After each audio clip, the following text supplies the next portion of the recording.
You've always been strong, not just occasionally, not just in emergencies, when the situation demands it and you stand up and face it without backing down. Always reliable, you're the one people turn to when things are falling apart, the one who holds things together when stability is needed, the one who knows what to say and when to say it, and often knows when to be silent and simply be present.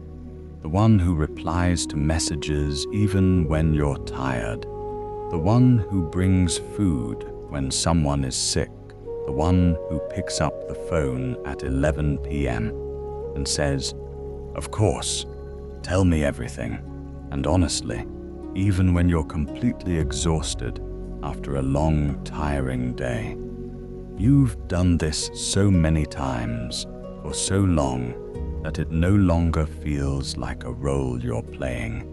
It's simply who you are, the capable one, the stable one, the one who knows how to handle things, the one who needs nothing.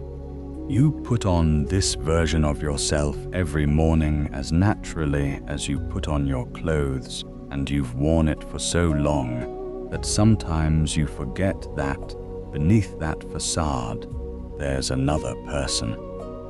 And tonight, in this darkness, in whatever room you're lying in whatever city, in whatever silence it envelops you after a long day at work, there are things you haven't told anyone. Not because you don't trust the people around you, not because no one cares, but because you've spent so many years being a listener that the thought of becoming a speaker, putting your burden on someone else, saying, "I'm not okay, I need something tonight," feels strange, difficult, and somehow a betrayal of the version of yourself that everyone has learned to rely on. Strong people don't do that. Strong people know how to stand firm. Strong people know how to solve problems. And then it goes unspoken, and night falls. And you are here. There is a weariness within you that isn't from lack of sleep. You know this already. Sleep helps. But sleep isn't the answer. The weariness you carry within you is older than tonight's weariness, something that has accumulated over time in a deep place beneath ordinary exhaustion, in the part of you that has always been present, a bearer and ready for years, without really calculating the price, without really realizing that calculating it mattered. You used to be like this, exactly like this, not figuratively, not a general description of a type of person. This particular heaviness, in this particular silence, this particular strangeness of lying in the darkness and having no one to call because you are the one everyone calls. This particular kind of solitude doesn't come about despite being surrounded by people who need you, but somehow it is precisely that. The solitude of someone who is very helpful, very present and very trusted, and therefore never truly needs anything in return, because needing something in return would disrupt their role. Buddhist masters have noticed this. They have observed it meticulously and documented it over the centuries in stone temples on high mountain passes, in quiet rooms on the banks of river valleys, in texts carried by monks from monastery to monastery through weather that most of us would find insurmountable.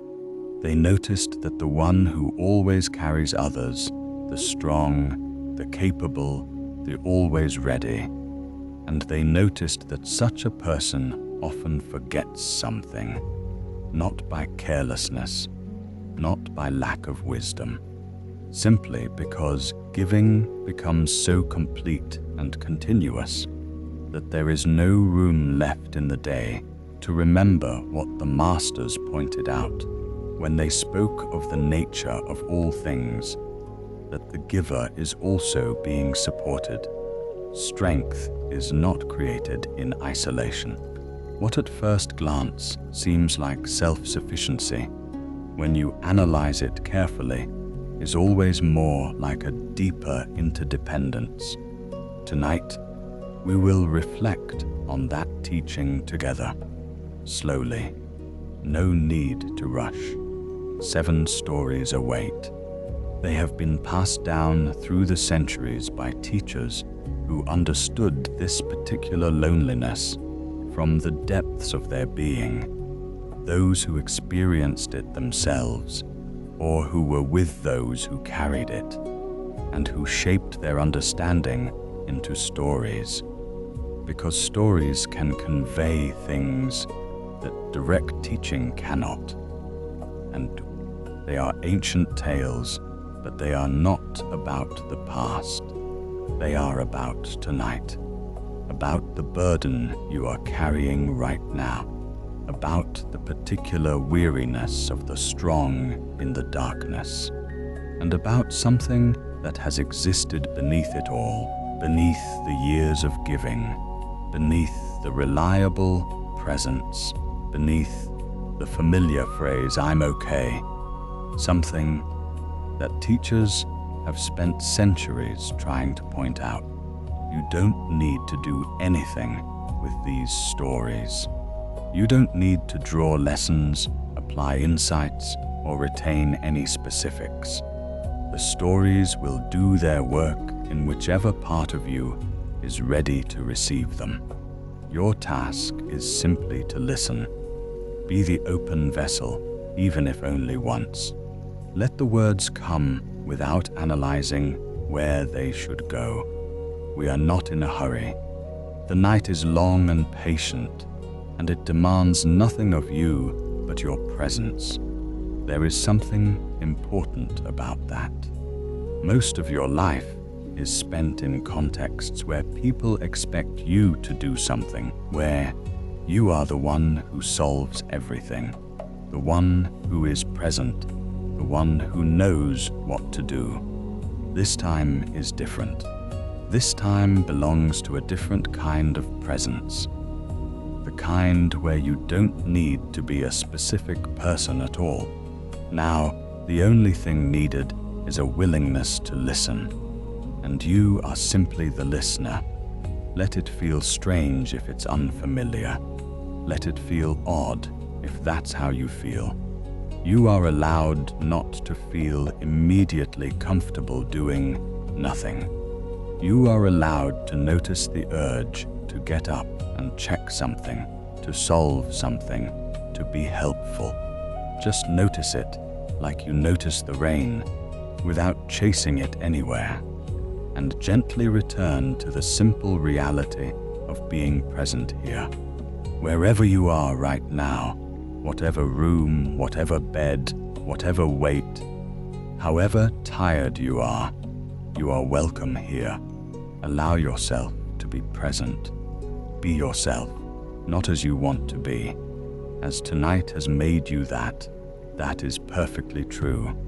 Before you begin, feel free to share the current time and where you are listening. Some of you are in the early morning hours, just after the family has settled into their rooms and the long day has finally let go of its constraints. Others are in the middle of the night, around 2 or 3 a.m., when the mind sometimes spontaneously arises things it couldn't handle during the day. Some of you are in between, not quite asleep, not quite awake, in a state of limbo, where the body is somewhat relaxed, but the mind is still thinking something, slowly, just as it thinks in the late hours. All these states are appropriate. All these states are welcome here. Community has something to offer. even in this indirect form, even as a voice echoing through a loudspeaker, even in the darkness, even when no one is physically present in the room. It is the awareness that you are not the only one listening tonight. Somewhere, in many different cities and in many different kinds of shadows, others are lying still with similar burdens. Some of them are also strong in their families, communities, and workplaces. Some of them are also carrying something within them that they haven't spoken out. Some of them are also tired in a way that isn't due to lack of sleep. You're not the only one here. This is no small matter. We're glad you came. Now we'll begin slowly. There's a well in the middle of a small village, nestled on the edge of a mountain forest. It has been there for 300 years. The village built it together, not in a single week, but across several seasons. Families contributing work in the gaps between the planting and the harvest, digging down into the earth until the water came up cold and clean and still. They lined it with flat gray stones, each stone fitted to the next without mortar, the whole structure standing, not because any individual piece is exceptional, but because of the way each piece presses gently and precisely against what surrounds it, the tension holding everything. Nothing stable in isolation, everything stable together. For 300 years, that well has given water to everyone who came to it. Children in the early morning, hoisting the bucket with both hands. Farmers in the heavy afternoon, the dry season spreading brown and silent behind them. Elders at dusk, moving carefully, setting the bucket on the worn stone lip, where the stone has been worn down precisely to the shape of 1,000 hands.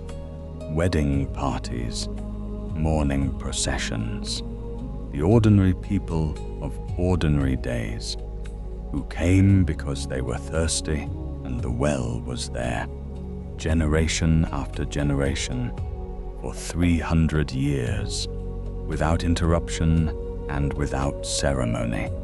No one ever thought to ask, who fills the well? The answer, when you sit with it, is not complicated. The well does not fill itself. It is not the source of the water. It is the place where the water can be reached.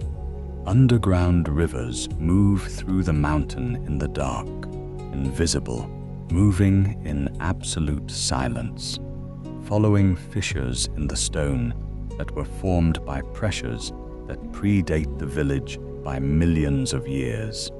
The water comes from snowmelt on the high peaks, from rain that soaked through the upper soil and traveled slowly downward from ancient aquifers deep in the mountain that have been holding what accumulated across entire geological epochs.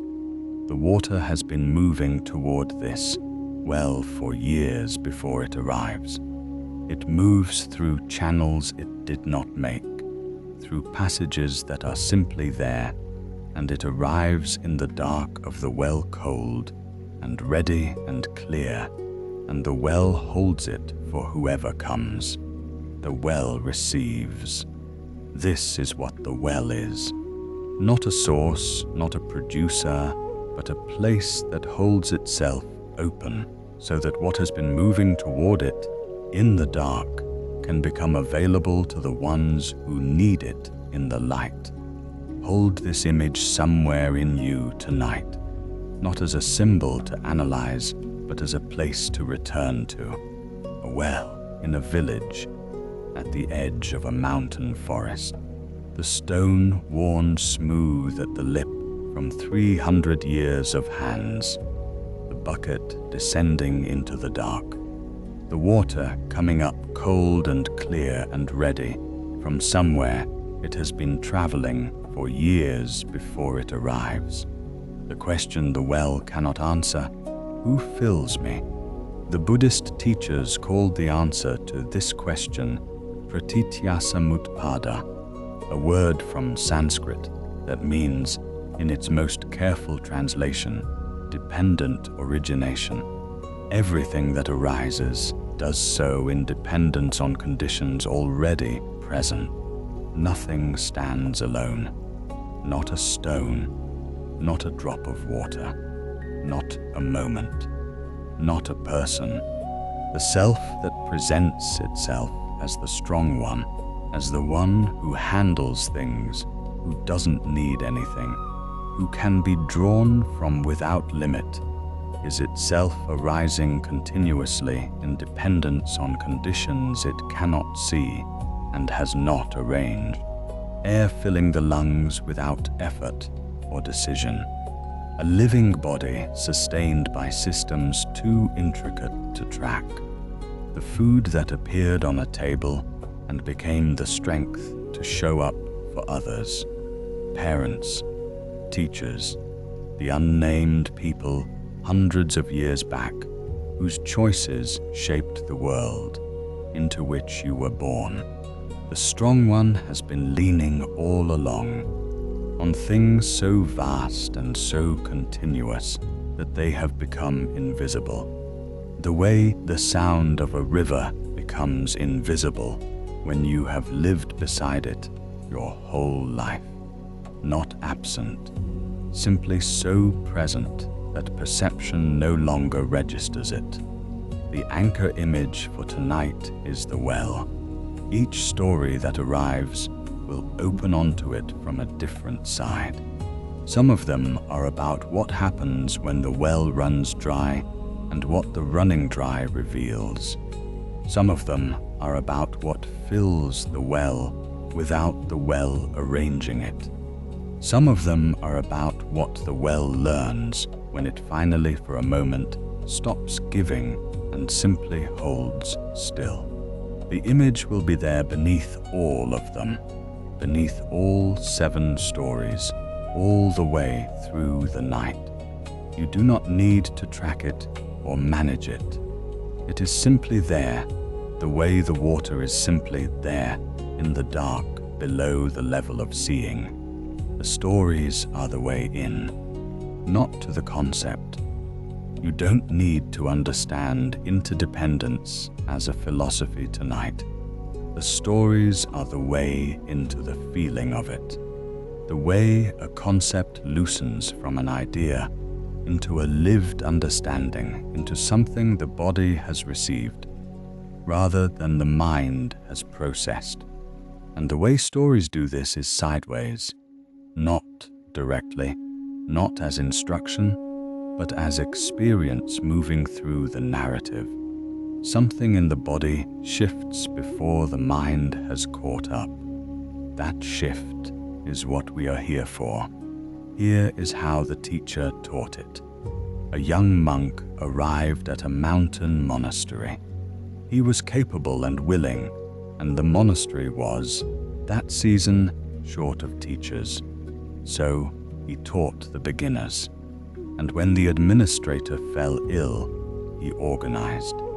And when the elder monks entered a period of retreat, he managed the kitchen schedule. And when the grief came to the community, it comes to every community, in waves, losses arriving from outside the walls, he sat with it. He answered the letters. He resolved the disputes. He stayed through the difficult nights. He did all of this without complaint and with genuine satisfaction, because he had found in service a sense of purpose that the formal practice did not always deliver to him cleanly. After 7 years, he sat down at the edge of the courtyard water basin at dusk and could not get back up again, not because of his body, because something essential had, very quietly, run out. his teacher found him there, sat down beside him in the evening light, said nothing for a long time, then said, "You have been giving water to everyone, but who has been giving water to you?" The monk had no answer. In 7 years, this had not occurred to him as a question. Over the next 2 hours, 7 stories will arrive. Each one is a different door into the same room. You do not need to hurry through them. Your only task is to let them find whatever part of you is ready to receive them. We will begin now. There was a monk named Bao who arrived at a mountain monastery at 22 and discovered within the first year that he was good at things other people found difficult. He was good at staying calm in situations that normally produced panic. This was not performed equanimity. It was constitutional, something in the architecture of how he processed difficulty. When news arrived that the main supply route had been cut by a landslide and the monastery's winter stores were uncertain, the community's response was immediate anxiety, raised voices, rapid planning, a quality of urgency that had a mild panic underneath it. Bao sat with the information for a moment, made a list of what was actually known versus what was being assumed, and began from there. When a senior monk fell ill during the retreat season, and 30 students found themselves without a teacher, Bao stepped in without being asked and covered all 30 students for 6 weeks without a break in the schedule.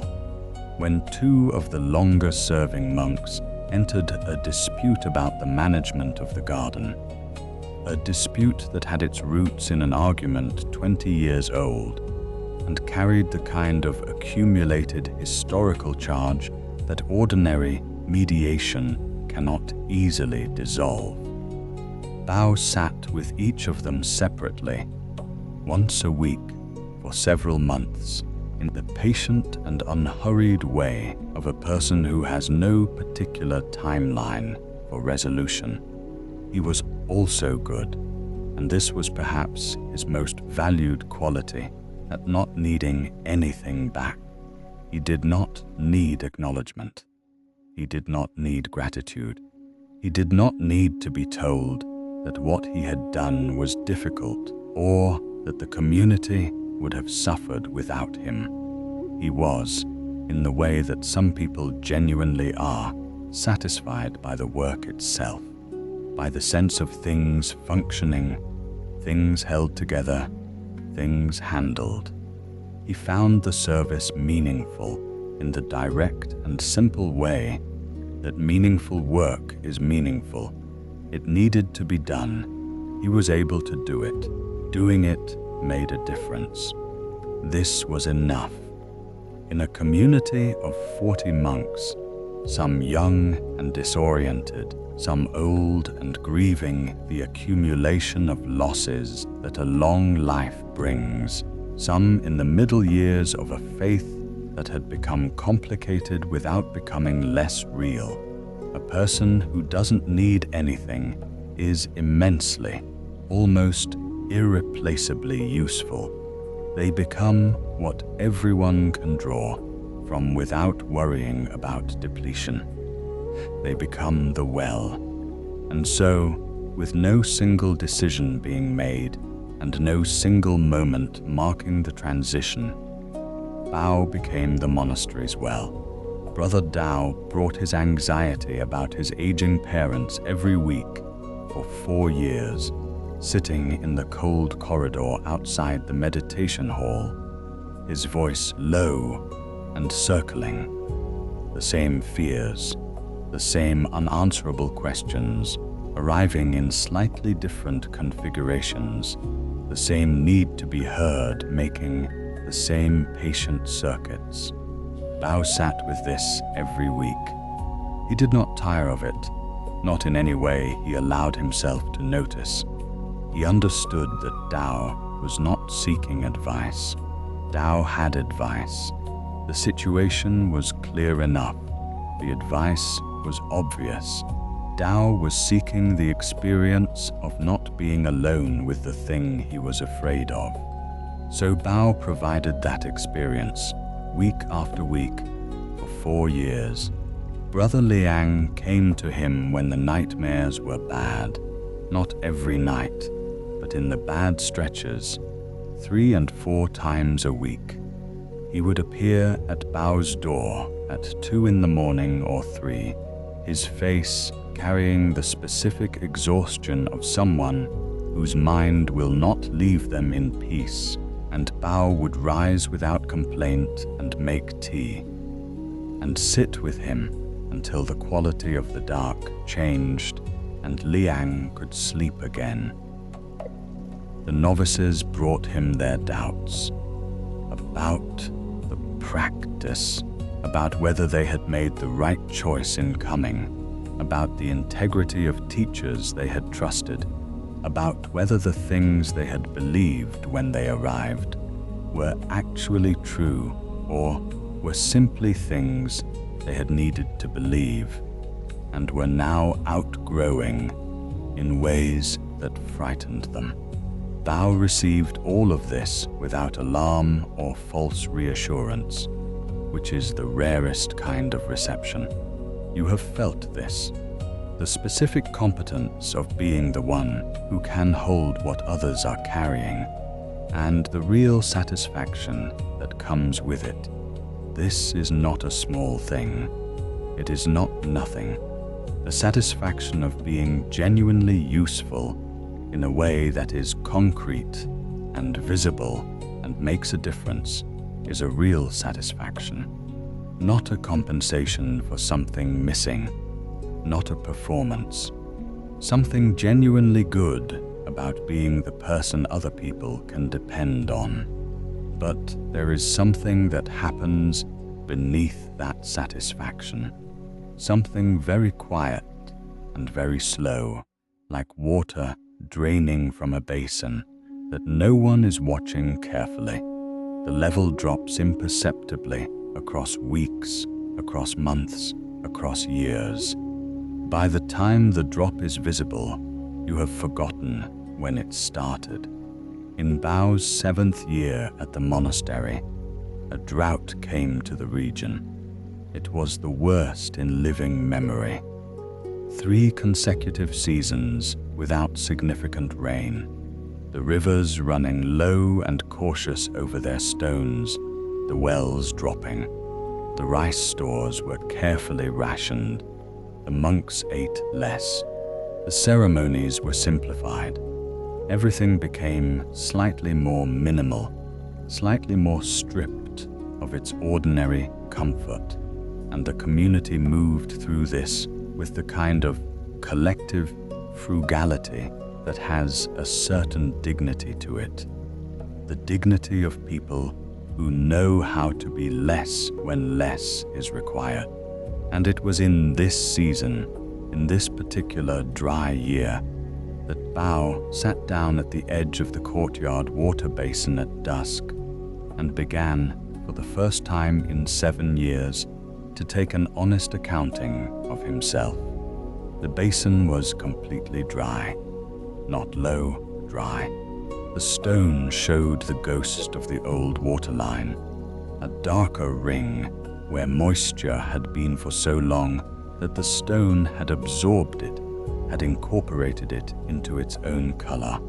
And now that darker ring was all that remained of it, a memory of water, the shape of what had been there. He looked at the dry basin for a very long time. The evening settled around him. He did not go in for dinner.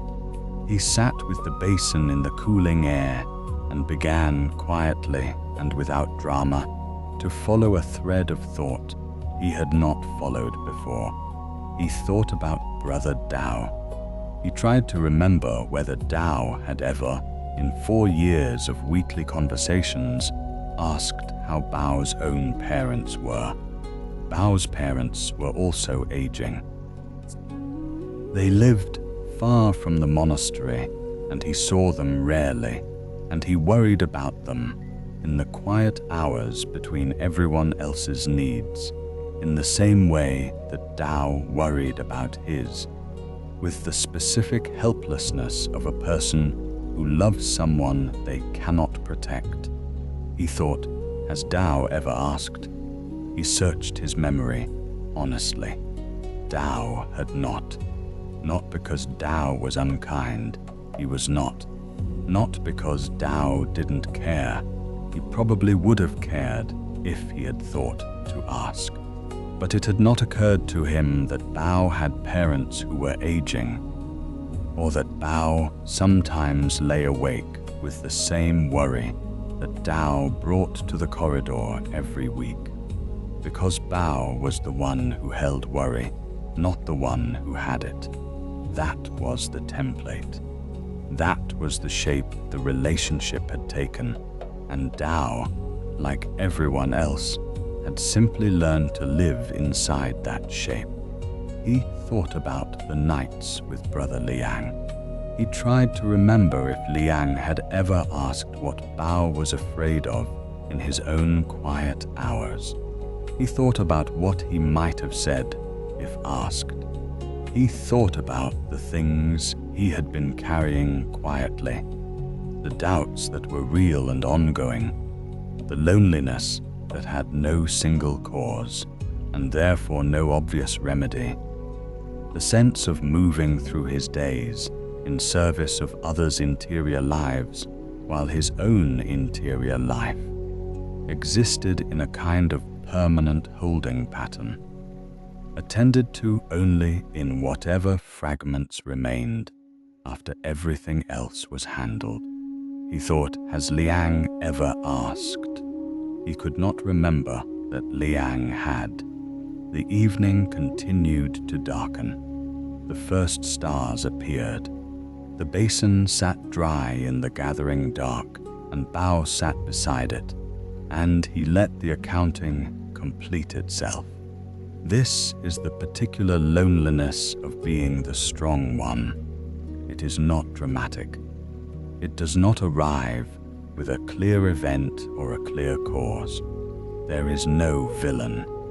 No one has done anything wrong. The people Bao had cared for were not callous, they were grateful in the way that people are grateful to things that function reliably, which is to say, they didn't think about it much because it was working, and we tend not to think carefully about things that are working.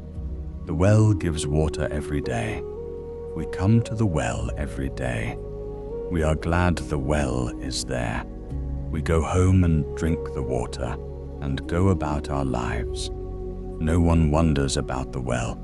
He sat with this. He let it be what it was. Without performing equanimity, he didn't feel, and without dramatizing it into something larger than it was. It was simply true. He had been the well for 7 years, and in 7 years no one had quite thought to wonder whether the well needed anything, because the well had never indicated that it did. After a long time in the dark, he rose. He walked to his teacher's room. He knocked.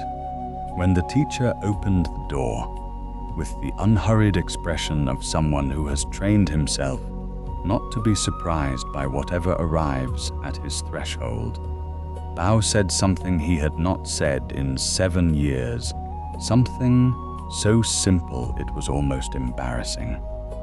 I need to sit with someone for a while. I don't need anything specific. I just need someone to be in the room with me.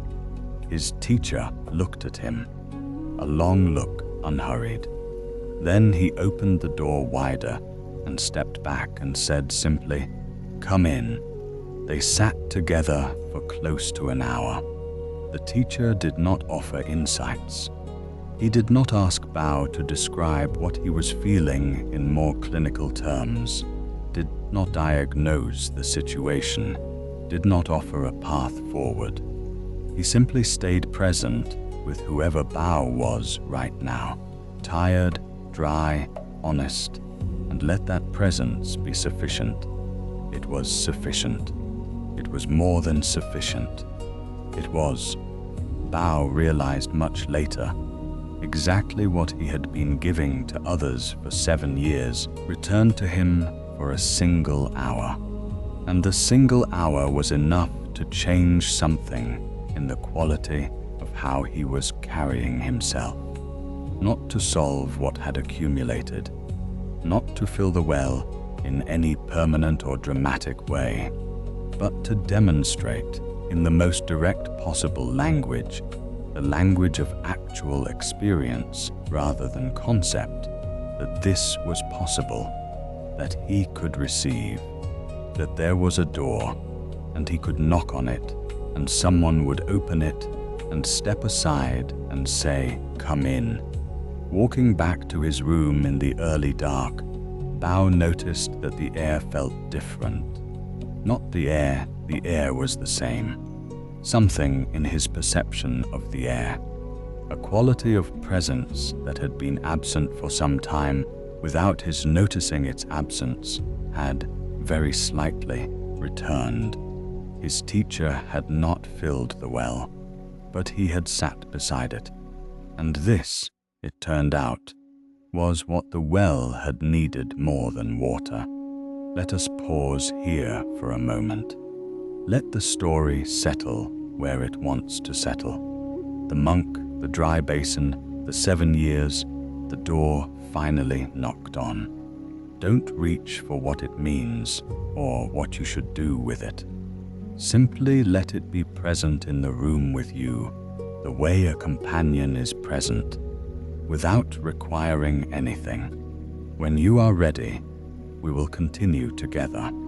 There is something that happens in the body when the work it has been doing for a long time is invisible, a labor that leaves no mark, an effort that makes everything else possible, while existing too far beneath the surface to be narrated or thanked or even properly perceived by the ones it serves. The next story begins in the foundation of a very old building. A temple in the high mountain pass was built 800 years ago by a community of monks who had nothing but time and stone and an understanding of how to make things that outlast the hands that made them. We do not know their names.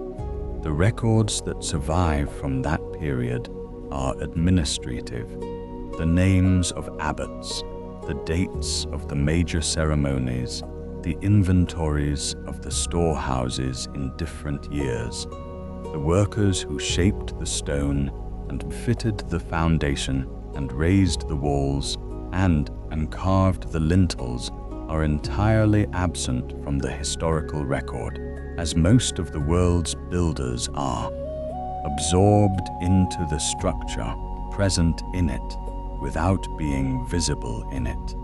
The work survived. The workers did not. The visible temple is what travelers come to see. The carved lintels above the doorways.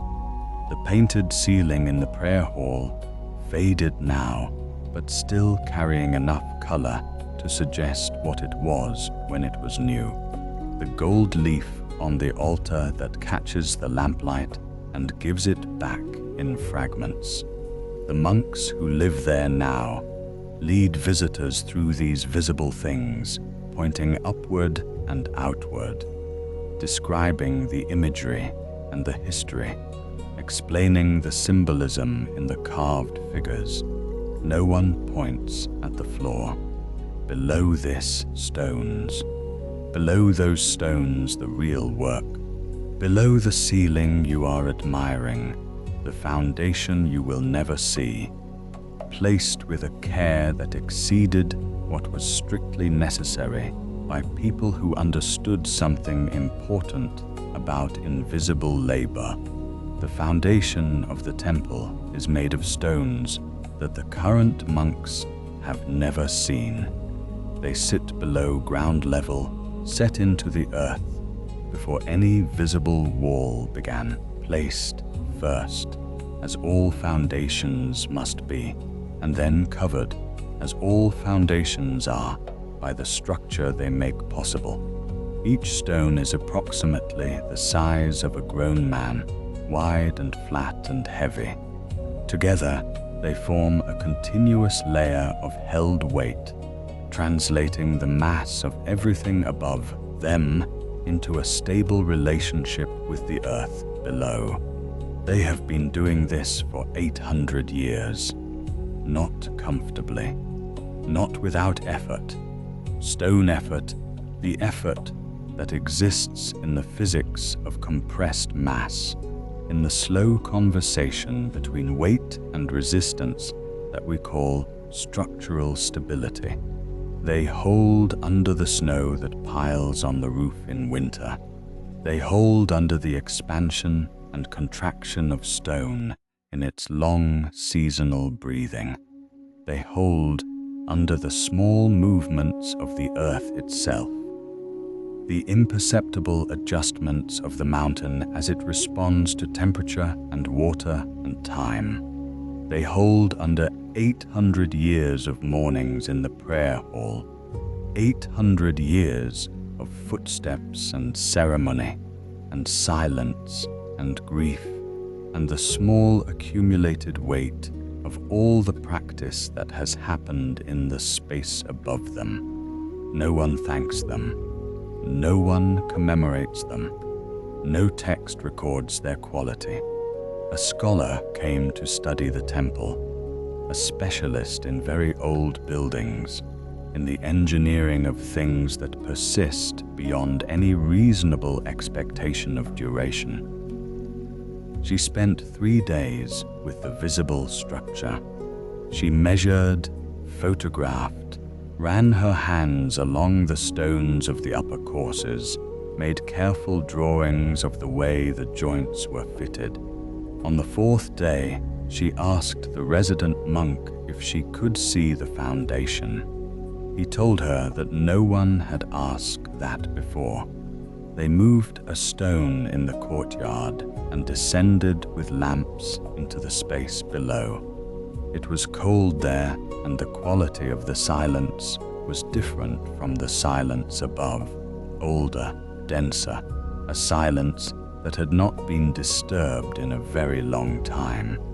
The stones of the foundation caught the lamplight and gave it back in a way that was almost alive. The surface of the stone carrying in its texture the evidence of everything it had experienced in the dark across 8 centuries. The scholar ran her hands along the surfaces slowly. She felt the fitting, how precisely each stone met the next, how little space existed in the joints, how carefully the whole layer had been laid to distribute weight evenly across the widest possible surface. This precision was not visible from the outside of the building. It had never been seen by anyone except the monks who descended here occasionally for structural inspection. It served no decorative purpose and performed no ceremonial function. It simply held things up. She was quiet for a long time.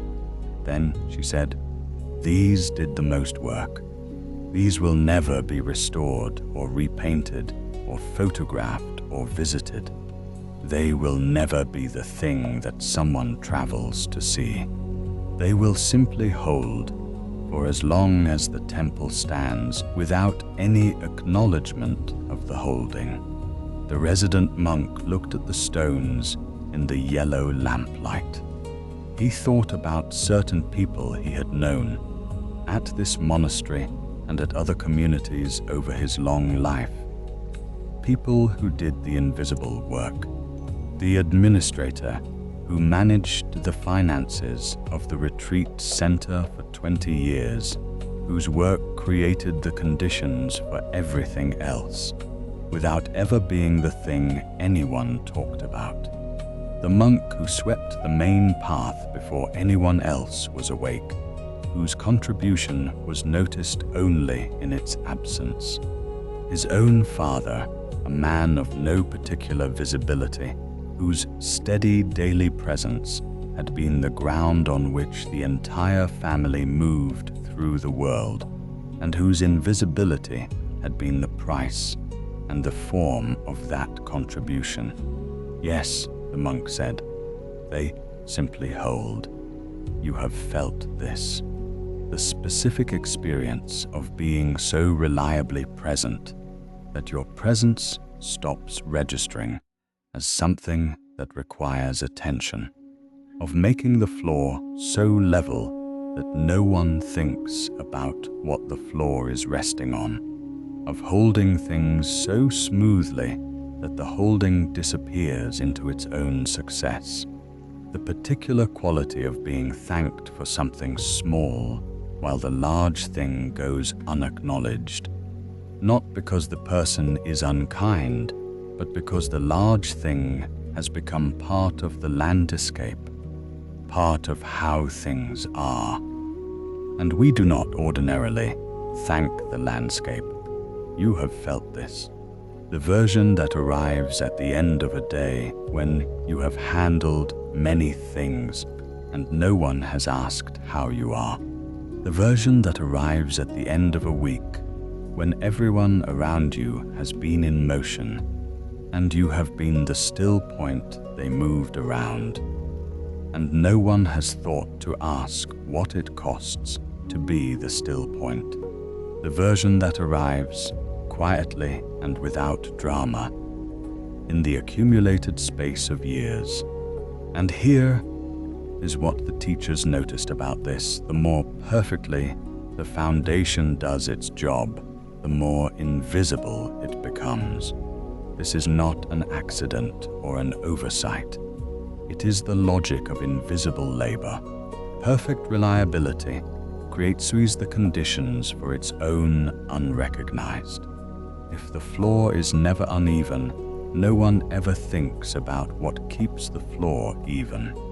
If the strong one is never unavailable, no one ever wonders what availability costs. The paradox of the foundation stone is that it succeeds most completely in its function when it succeeds in making itself disappear. The scholar returned to the surface. She stood in the courtyard in the afternoon light and looked at the temple with different eyes than she had brought to it 3 days before.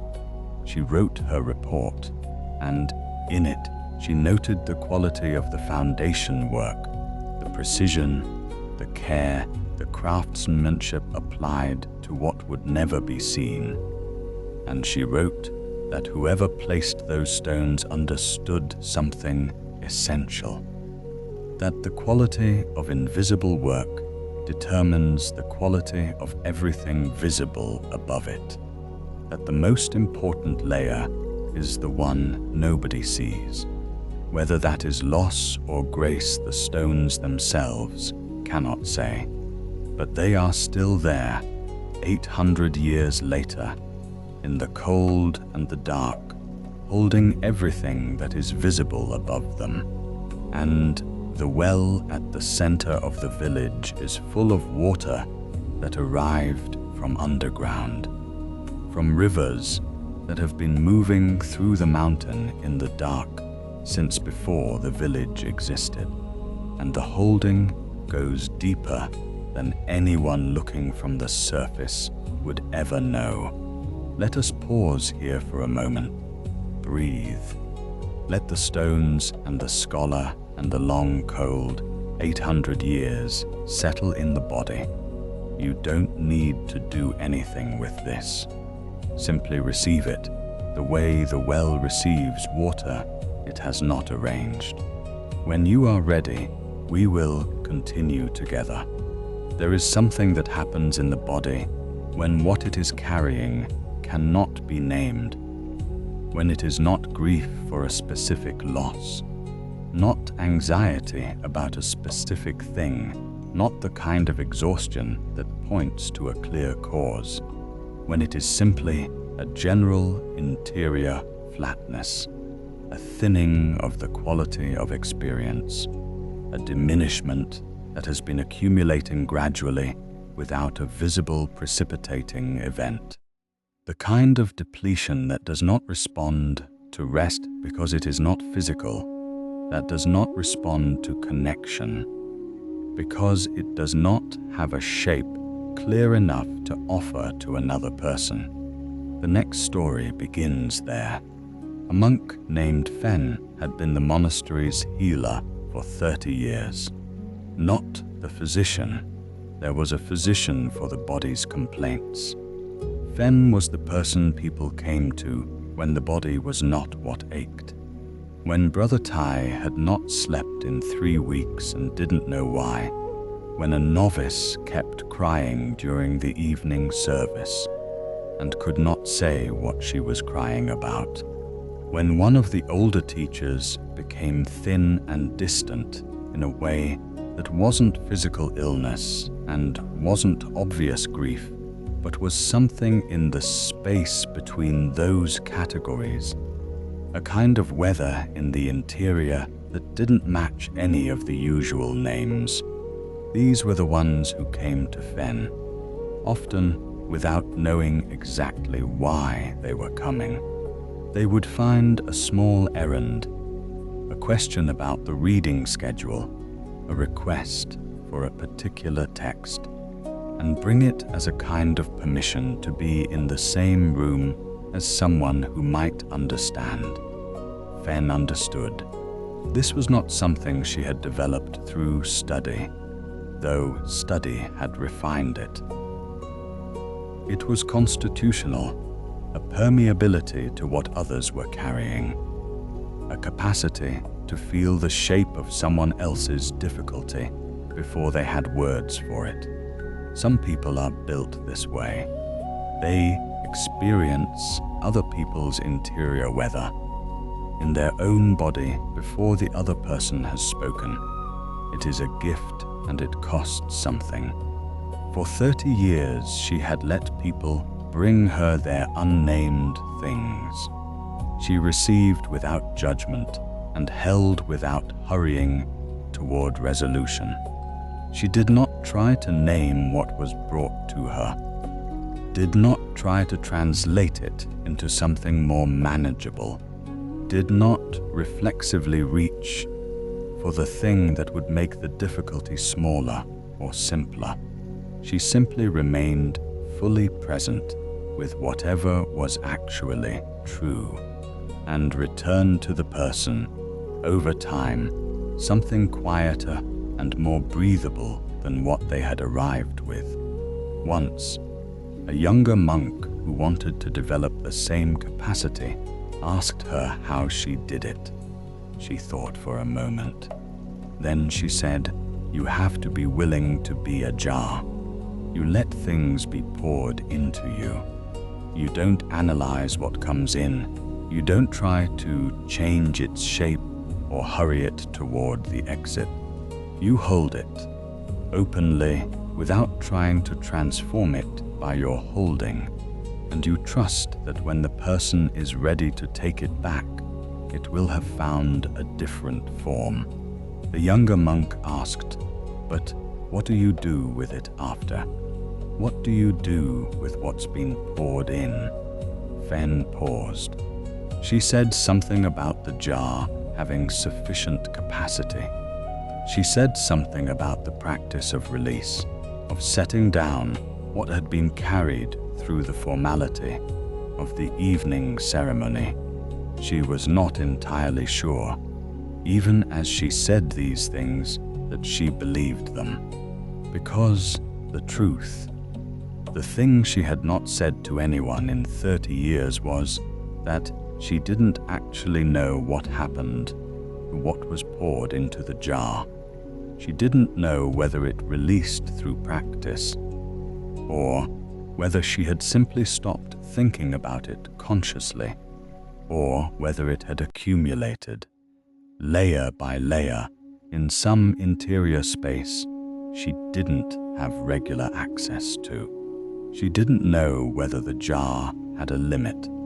She had been operating for 30 years on the assumption that it did not.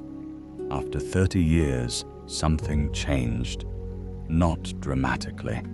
She did not break down. There was no specific crisis, but a deep fatigue settled into her that sleep did not touch. She went to bed tired and rose tired. She sat in meditation and found that the quality of spaciousness she usually found there, the sense of the mind opening beyond its ordinary boundaries, was not available. She was sitting correctly, in the right posture at the right hour, but the interior space was occupied, not by anything she could identify, simply occupied, full in a way that left no room for the practice to move. She tried to identify what she was carrying. She could not point to a specific thing. It was not grief. She knew grief's particular weight and density. It was not anxiety. She knew anxiety's particular restlessness.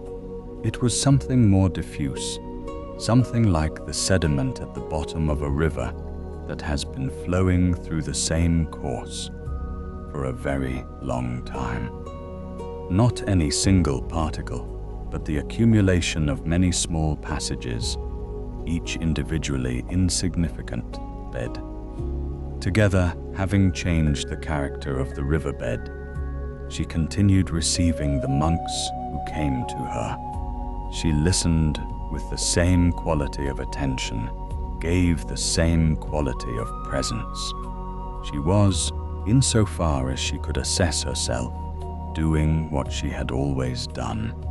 But she was aware, for the first time, of the effort it required, of the reaching involved in each session, of the fact that what had always felt like natural overflow, like a fountain, water rising by the pressure of what was underground, now felt like drawing from a well with a rope that had grown very long.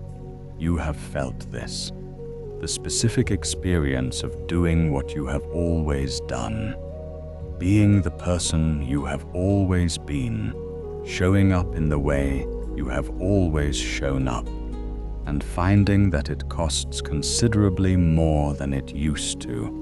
Not because the circumstances have changed, not because the people around you have changed, because something in the depths has shifted, the source has moved, the rope has grown long. A colleague came to see her, a monk named Wei, who had known Fen for 20 years, who was old enough and unhurried enough to notice what most people moved past. He sat down without waiting to be invited. He poured tea for both of them without asking. These small violations of the ordinary protocols were his way of saying, I am not here as a visitor. I am here as a friend, and the ordinary protocols do not apply to what I have come to do. He drank his tea without speaking. She drank hers. After a long silence, he said, You have been the jar for a very long time. Has anyone poured anything clean into you recently? She thought about it. The question had the specific quality of questions that reveal, by being asked, something you should have noticed long before. She searched her recent memory and her less recent memory for the last time she had received. Not information, not assistance, not practical help, but presence. Someone genuinely and unhurriedly present with her, without agenda, in the way she was present for others. She could not find it. The jar needs to be left open to the rain, Wei said. Not to what people carry to you, Those are specific, shaped, deliberate things, but to what simply arrives on its own, unpredicted, not asked for by anyone's need, not carried by anyone's intention, simply arriving. She asked what he meant by the rain. He said, "I don't know exactly what form it will take for you. You will recognize it when it comes. It might feel like beauty, a sudden, involuntary pleasure in something that doesn't serve any purpose, that no one needs you to notice or appreciate, or a quality of silence that doesn't feel like absence, or light on water at a particular hour that makes you stop, just stop, without any purpose in the stopping." Fen began sitting in the garden in the early morning before anyone came, not meditating, not practicing anything formally, simply sitting with whatever was present, the light at that specific hour before the day had fully arrived, when everything held the quality of almost, the birds before they were fully awake, the dew on the wide leaves of the plants along the garden wall, each drop holding a small, perfect reflection of the sky, the first thin line of light above the eastern ridge of the mountains, so pale and tentative that it seemed more like a possibility than a declaration. She received these things without purpose. She did not translate them into anything useful, did not share them with anyone, did not incorporate them into a teaching. They were simply things that happened to her, the way rain happens to an open jar, arriving because she was open, because the morning arrived, and not because anyone had arranged the meeting. The fatigue did not immediately resolve. The accumulated weight in the jar did not simply release, but something in the quality of how she moved through her days began slowly to shift. She was less far from herself. The reaching required to be present with others was slightly less extended. The rope to the water was slightly less long. Over weeks, she began to understand what Wei had been pointing at. The rain was not dramatic. It did not arrive as a healing event or a revelation. It arrived in fragments, a sudden involuntary laughter at something a novice said, real and unperformed. The smell of the pine trees in the first cold week of autumn, carrying something she couldn't name but didn't need to. The sound of water over stones behind the kitchen, which she had been not hearing for years, suddenly heard. You have felt this. The moment when something that has been invisible becomes visible again, when a sense that has been tuned out for too long suddenly receives. The bird outside the window that you hadn't noticed in months, and then one morning you hear it. The quality of light on an ordinary surface. The smell of something that brings back a moment from long ago, arriving with no announcement. These small, unexpected arrivals that no one needs you to notice, that ask nothing of you in return. They have been there all along. The capacity to receive them had simply been pointed elsewhere. This is what Wei meant. Not a dramatic influx, not a healing that arrives complete. Simply the practice of turning, occasionally, toward what arrives without being carried to you.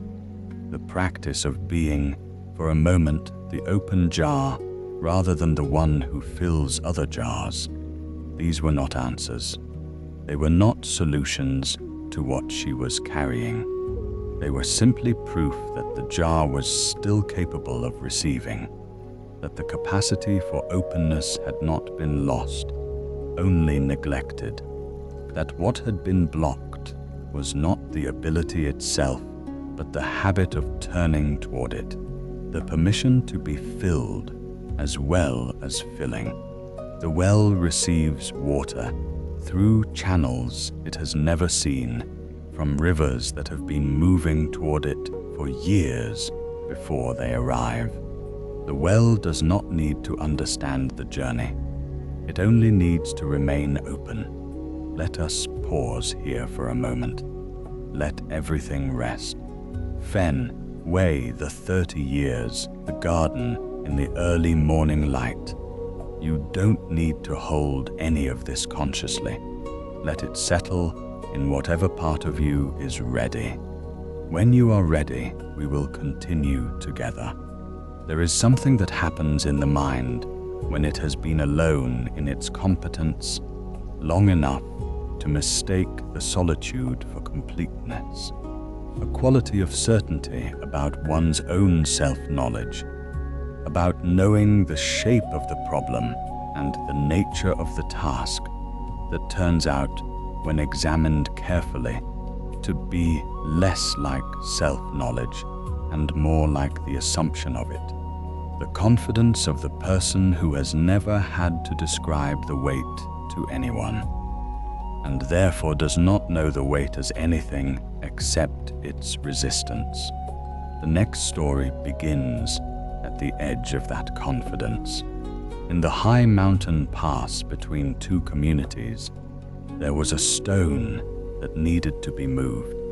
It sat at the entrance of a path that had become important that year.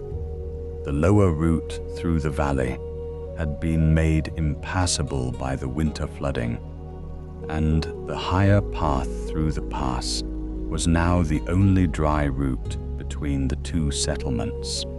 The stone sat at the entrance of the path in a way that narrowed it significantly, creating difficulty for the larger carts, making passage awkward and slow, and sometimes impossible. Two monks were assigned to move it. Brother Shan was the elder of the two.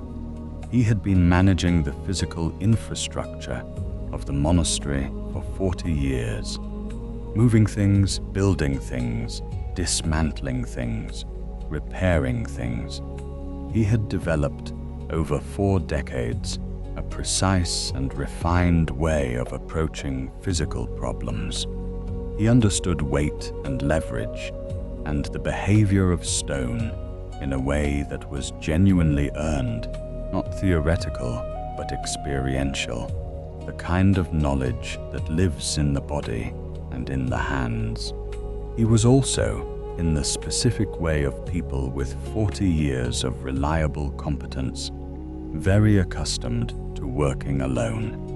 Brother Kai was younger and genuinely enthusiastic in the way of the young who want to be helpful and have not yet accumulated the particular caution that comes from years of trying. He positioned himself near Shan and waited to be useful. They assessed the stone together, or rather, Shan assessed the stone, and Kai watched Shan assess it, and then Shan communicated his plan, which Kai received without comment. They took their positions and pushed. The stone moved slightly and stopped. They adjusted their positions and pushed again. The stone offered resistance in a way that Shan found puzzling. Not simply the resistance of mass, which was what he expected, but something directional, something suggesting a center of gravity that was not where the surface shape implied it should be. He stepped back and studied the stone more carefully. He moved around it. He crouched and looked at it from a lower angle. He had, in 40 years, developed a reliable ability to feel, visually and from experience, where the mass of a large stone was concentrated. He could not with this stone find it? Kai had been watching him with the careful attention of someone learning. He said quietly, "What does it feel like when you push? Where does the resistance seem to be concentrated?" Shan looked at him. This was not the question he expected. He paused. He said, "The resistance is greater from the left side than the right. When the right side begins to shift, the left doesn't follow. There's a mass low on the left that isn't reflected in the surface shape. You can feel it in the way the movement stops." Kai moved to the left side of the stone. He positioned himself lower than Shan had been standing. He said, "Push from the right. Tell me when you feel it shift." Shan took his position on the right. He pushed. Kai pushed on the lower left, not according to instruction, but according to what he felt as he applied pressure, adjusting the angle of his effort toward what he could sense. And then Shan felt it, a yielding in the stone, a movement that was different in quality from the previous attempts. Not more force, different angle. The hidden mass on the left side found. They held that configuration, and the stone moved, gradually, incrementally, finding its way off the path over the next hour. When it was done, they stood beside it in the afternoon air. You have felt this. The specific quality of discovering that you were approaching something from the wrong side. Not through failure, not through carelessness, but simply because the thing had a dimension you couldn't access from your position. The particular humbling that comes not from being corrected by someone with superior knowledge, but by the simple fact of a different angle. Here is the paradox. Shan's competence was real. His 40 years were real and earned. His ability to read stone and manage weight was genuine, and it had a blind side, a literal blind side, a side of the stone he couldn't feel from where he was standing. And this blind side was not addressable by more experience, or more careful observation, or more sophisticated technique. It was addressable only by another person, standing somewhere he was not standing, feeling something he could not feel from his position. Walking back toward the monastery in the long afternoon light, Kai said, "I didn't know you couldn't feel it from the right side." "I didn't know either," Shan said. There was a pause. "I thought I knew exactly where the weight was." "You knew where it should have been," Kai said, not unkindly, simply accurately. They walked in silence for a while. "I would have kept pushing from the wrong side indefinitely," Shan said. "Probably," Kai agreed. "It still wouldn't have moved." There was something in the simplicity of this exchange that Shan found unexpectedly not diminishing. He knew himself more clearly than he had that morning. Not more about stone, about himself, about the dimension of the problem that his competence had rendered invisible to him, about the hidden weight on the side he couldn't see. The well receives water from channels that arrive from different directions. The water has no awareness of the other channels. It simply moves through the dark and combines in the deep of the well, and rises together and becomes the thing the village draws from. Let us pause here for a moment. The stone, the hidden weight, the question that found it. Let it rest in the body without reaching for meaning. Simply breathe. Simply be here. When you are ready, we will continue together. There is something in the act of refusing help that feels, in the moment, like clarity, like appropriate self-knowledge, like the honest assessment of a person who knows what they need and knows that this particular offer does not meet that need. The next story looks carefully at what is actually happening inside that feeling. A teacher named Mio had been the master of a small mountain retreat for so long that no one currently there could remember the place without him. He had the quality that certain people acquire when they have been genuinely present for a very long time in one place, a quality of settled permanence, like a very old tree in the courtyard that has stopped being an object and has become part of the atmosphere. He was not imposing in the way some teachers are. He did not fill a room with a projected energy, did not command attention by its withdrawal or grant. He was simply there, consistently and without drama, with a quality of presence that made people around him feel they were being more fully seen than they usually were. His teaching was precise without being cold and kind without being soft. His knowledge of the tradition was encyclopedic, but he wore it lightly. His care for students was consistent, regardless of their capacity or their season of struggle or ease. He did not prefer the promising. He was also, and everyone who spent significant time at the retreat knew this without being able to clearly state it, never seen to need anything. This was not visible refusal. It was not a stated preference. It was a pattern that everyone felt as a fact about how things were. When something was offered to Mio, there was always a gracious reception, and then, almost always, a way of managing not to actually need it. The student who offered to carry something heavy would receive a warm thank you and watch him carry it himself anyway. The student who sat down with the clear intention of offering companionship would find the conversation, within a few minutes, oriented toward the student's own experience. The question, "Is there anything you need?" asked sincerely, asked with genuine care, always received the same response, with warmth and apparent sincerity. "No, I am well. Thank you." In the spring of a difficult year, he became ill.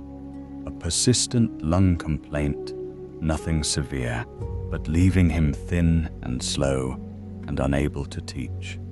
A younger colleague covered the teaching. Students prepared strengthening foods and left them outside his door. Several offered to sit with him in the evenings. He received the food. He thanked the students. He declined the sitting. He was fine. He needed rest. He was grateful for the thought. He was fine. An old monk named Zen, who had known Mayo for many years, came to his room one afternoon toward the middle of the illness. He did not knock with the knock of someone asking permission. He knocked with the knock of someone who has decided to come in, and the sound is simply notification. When Mayo opened the door, Jen came in, sat down in the chair near the window, and without asking, poured tea from the small clay pot on the table. He poured one cup and then another, and set one in front of Mayo and drank his own without comment. Mayo drank his tea. Jen drank his. The light in the room shifted as a cloud moved. Then Jen said, "What do you think will happen if you let someone sit with you?" Mayo started to say what he had been saying, that he was fine, that he preferred quiet, that he didn't want to take up the students' time. Zen waited. He was very still. He had stopped being in a hurry about things that mattered some years ago. Mayo stopped. The sentence had begun to feel, even as he was shaping it, hollow in the middle. He heard himself saying it more than meaning it, which was unusual. He was not accustomed to the gap between what he said and what was true. He sat with Zen's question, actually sat with it.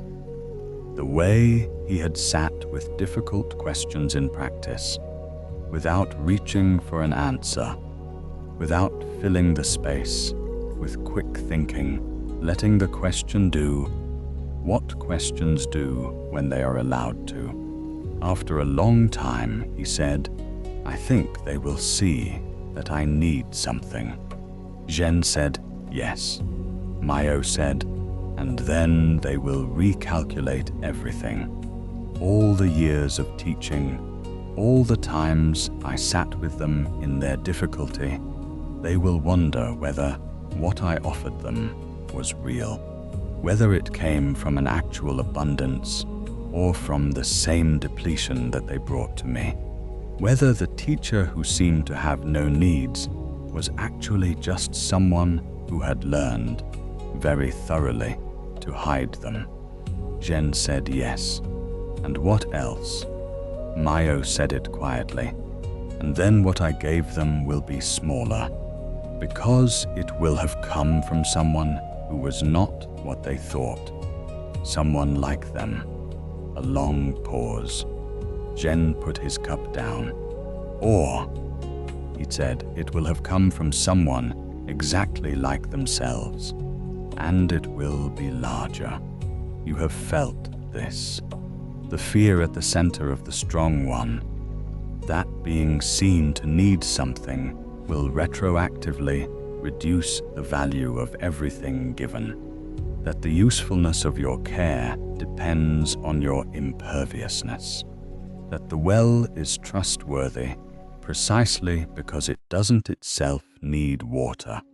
Here is the paradox that the teachers documented carefully and returned to again and again.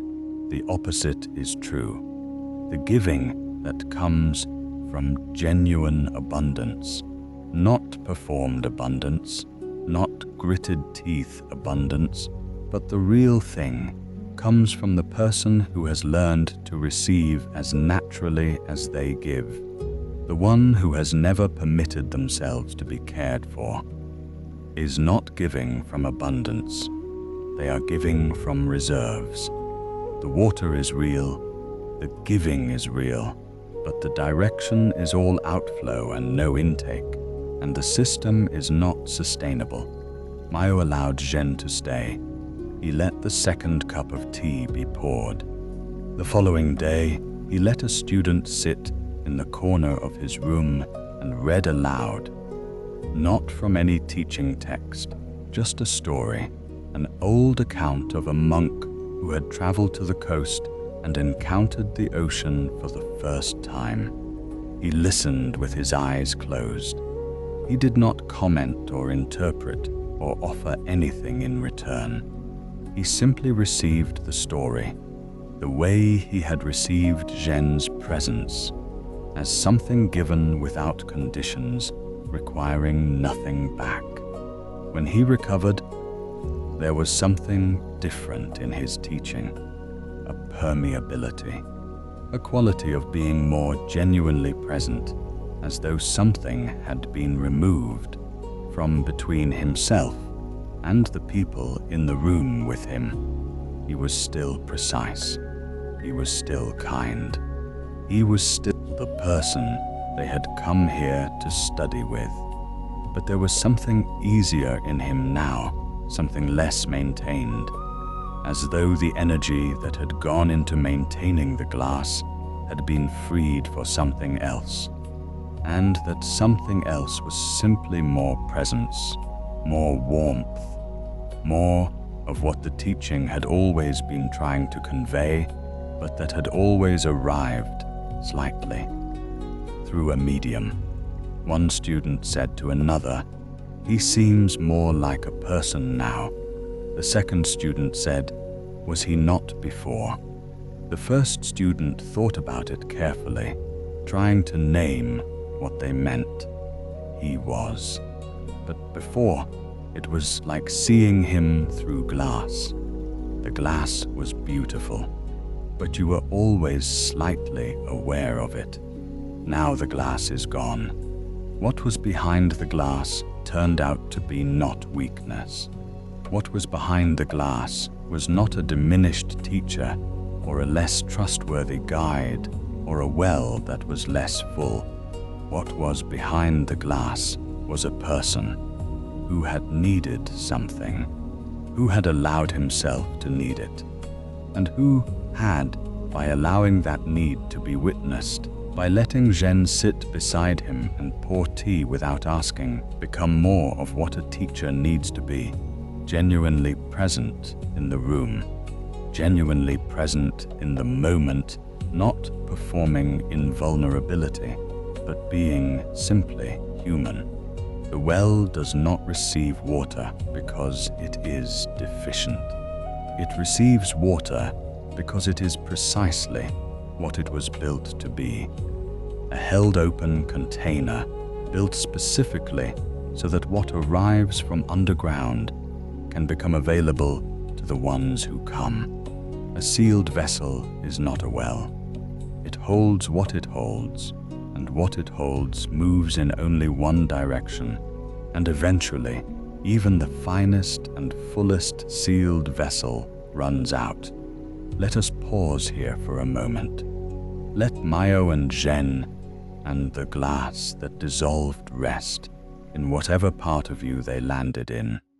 Nothing to understand, nothing to hold on to. Simply breathe and let the night be what it is. When you are ready, we will continue together. There is a thing the body knows before the mind admits it.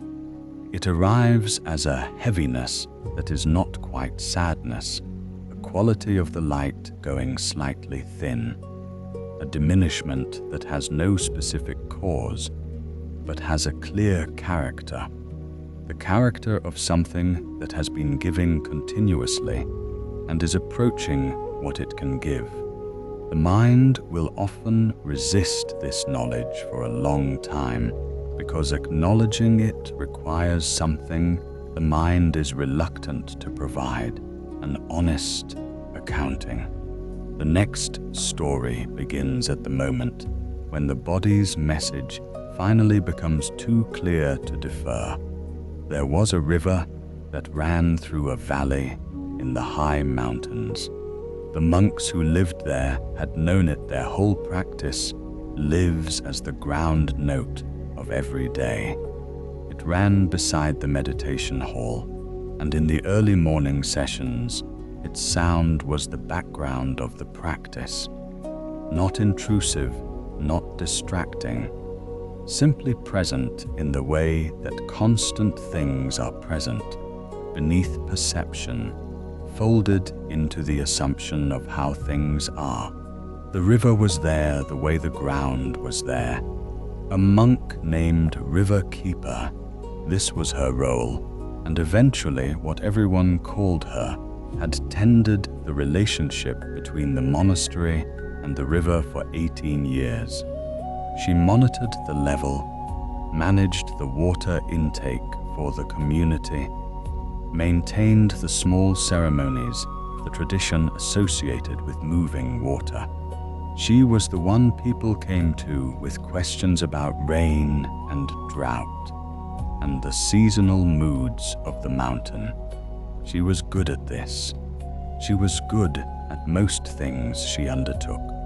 She had the quality that Bao had, and that Fen had, and that Mayo had, the reliable availability, the management of difficulty without requiring the difficulty to be managed for her, the consistent showing up that meant She was the one people turned toward when something needed tending. After 18 years, she woke one night in the deep, dry season to a silence that was not quite silence.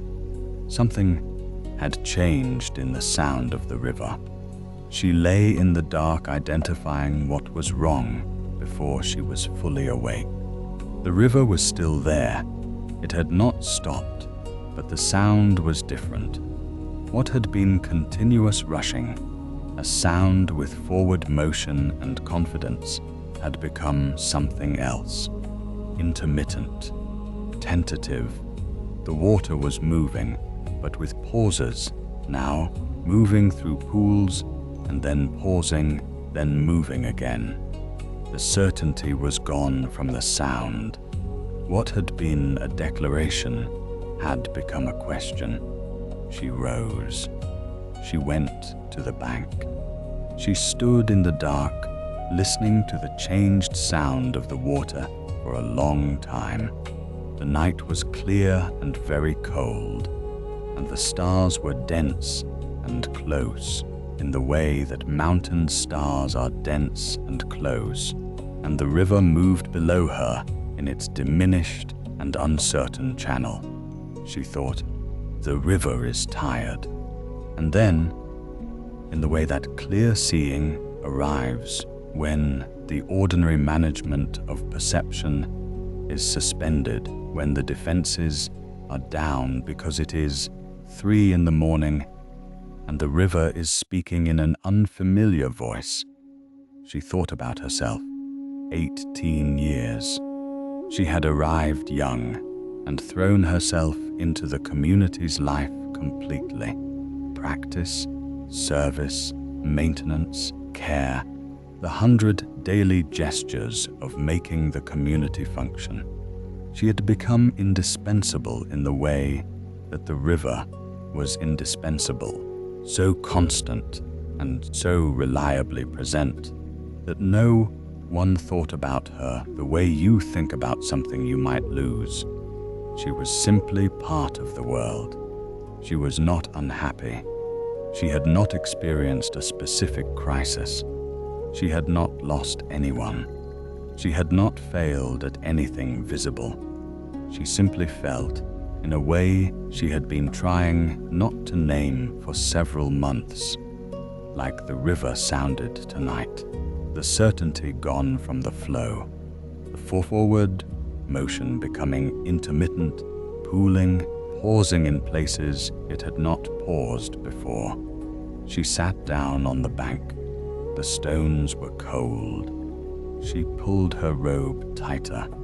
She did not reach for a solution. She did not make plans for what needed to change or examine what had gone wrong, or look for the action that would address the state she was in.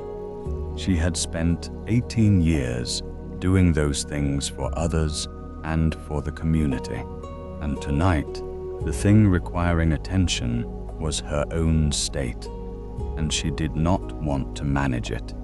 She wanted to be with it.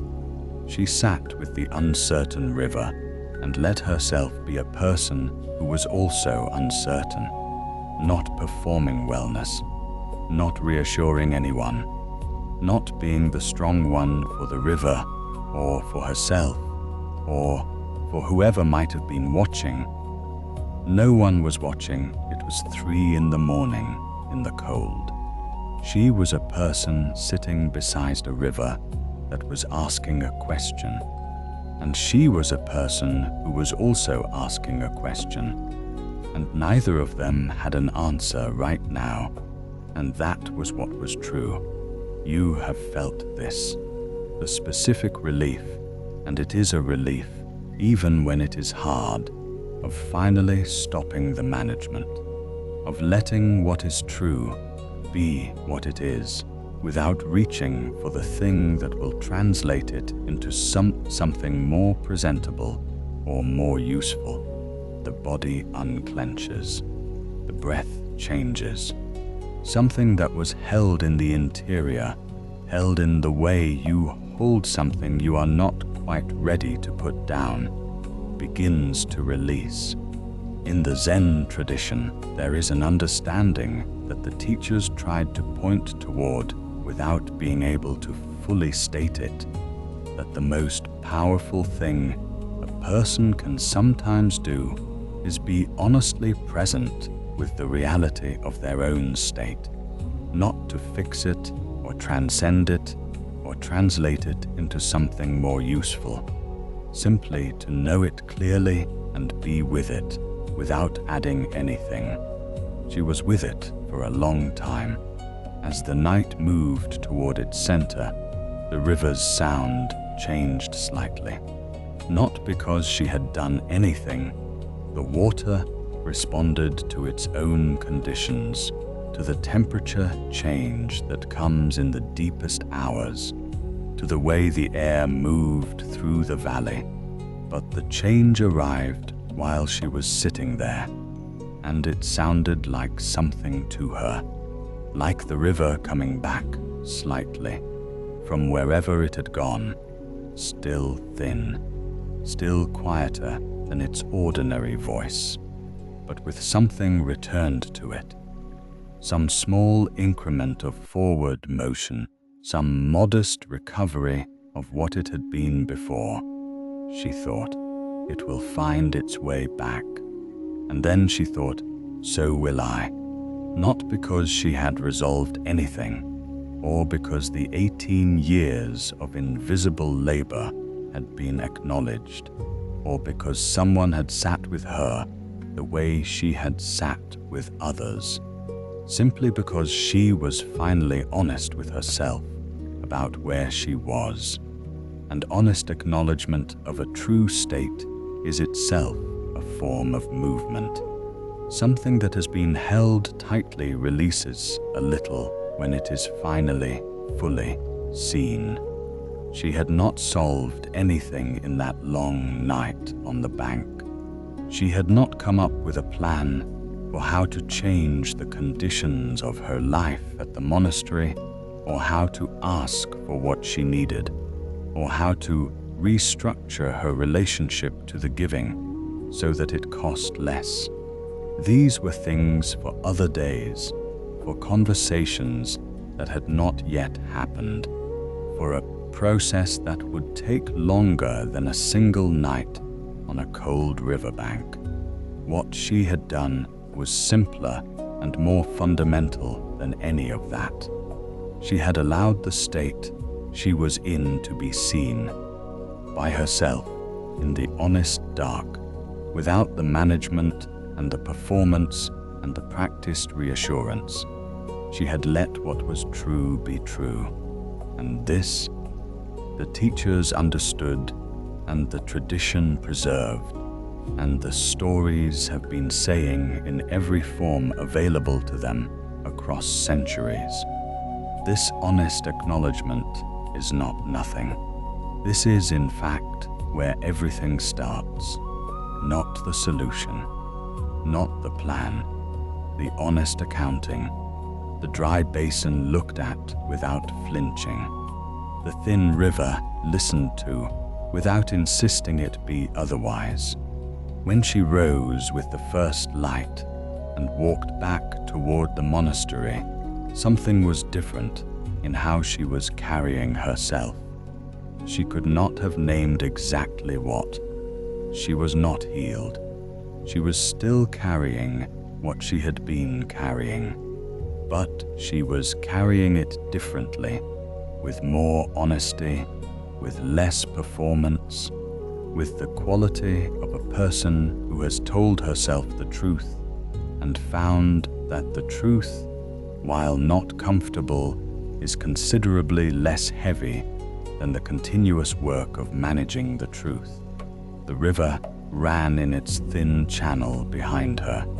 The morning arrived without ceremony, the way mornings arrive in the mountains, simply there, cold and bright, not asking anything, simply beginning. The well does not fight the drought.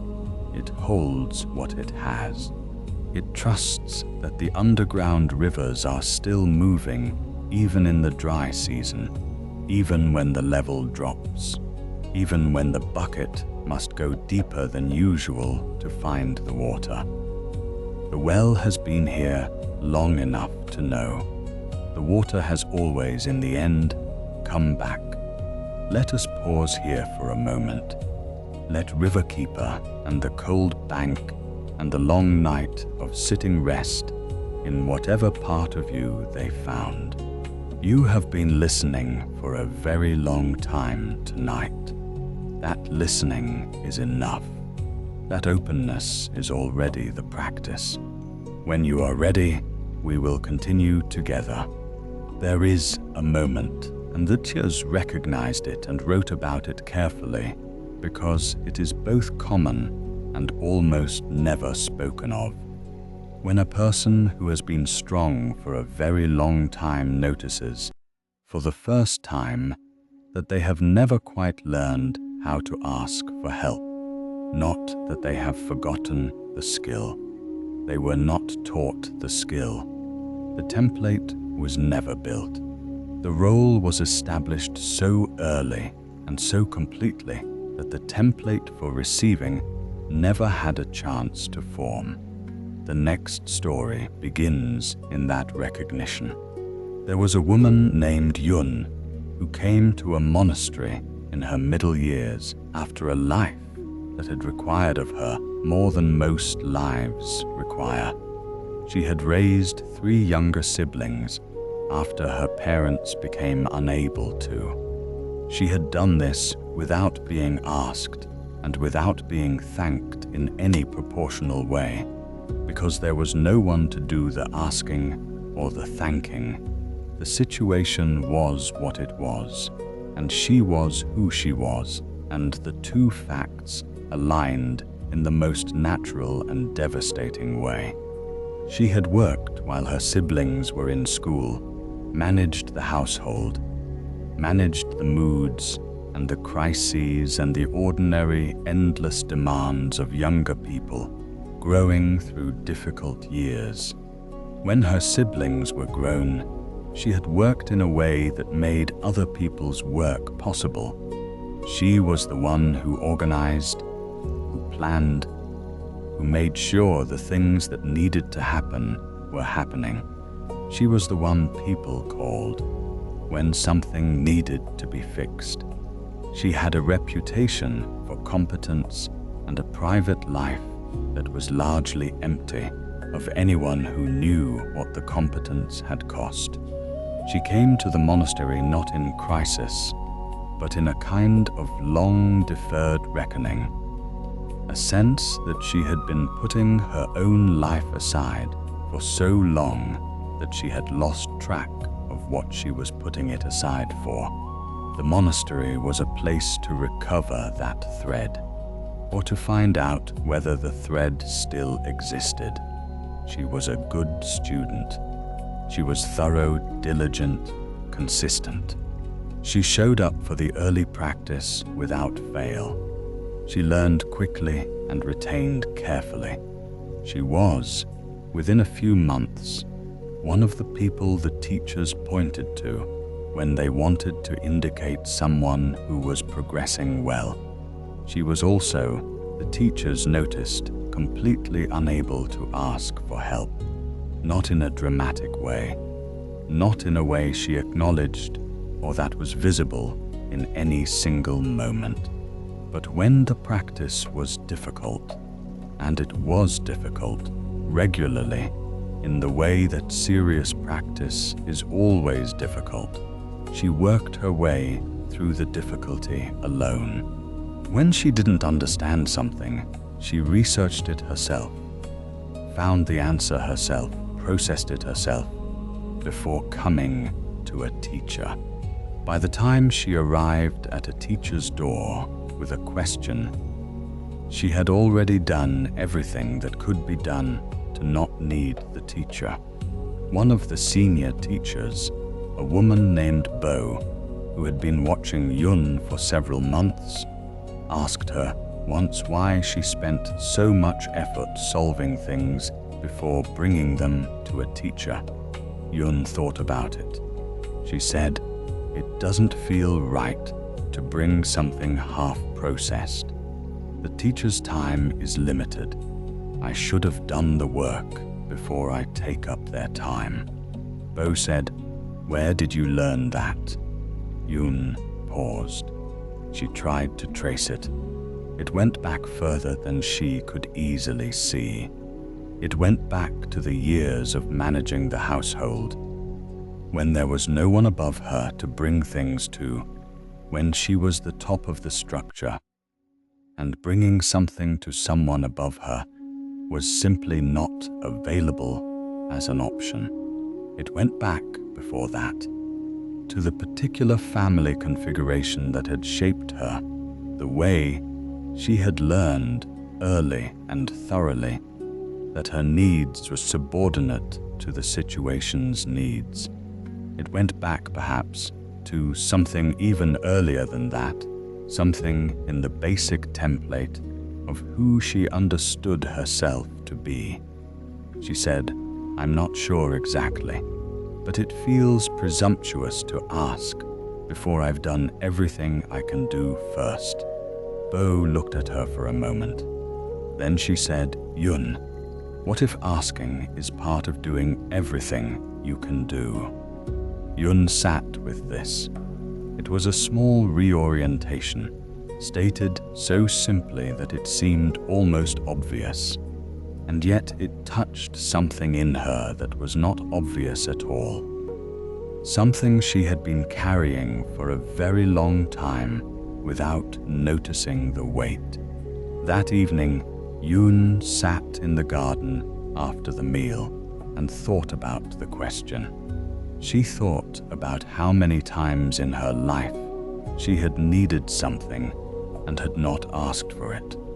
How many times she had been struggling and had managed the struggle alone. How many times she had been tired in a way that another person might have been able to address if she had told them she was tired.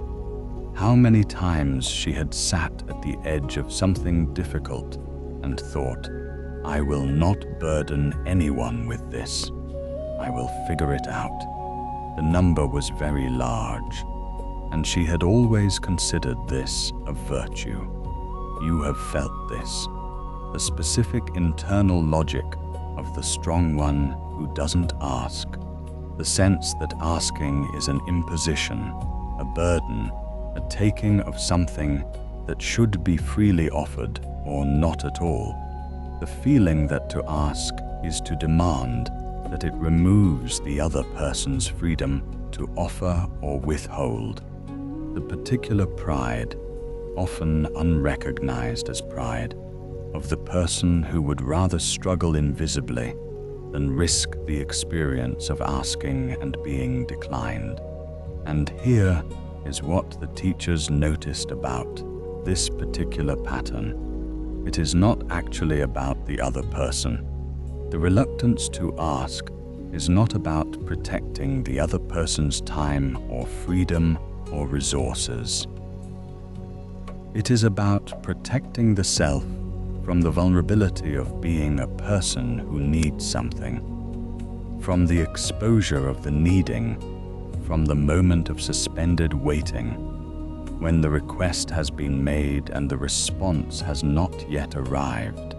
The strong one has learned, often very early, that needing things is dangerous, that needing things and not getting them is a particular kind of pain that can be entirely avoided by simply not needing things, or by learning to need so inwardly and quietly and invisibly that the needing barely exists even to oneself. But here is what the teachers also noticed. The cost of this strategy, accumulated over a lifetime, is not small.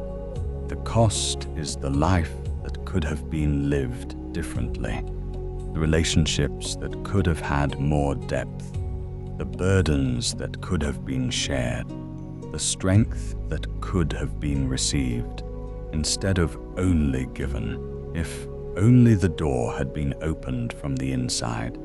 Yun went to Bo the next day. She did not have a question that she had already solved.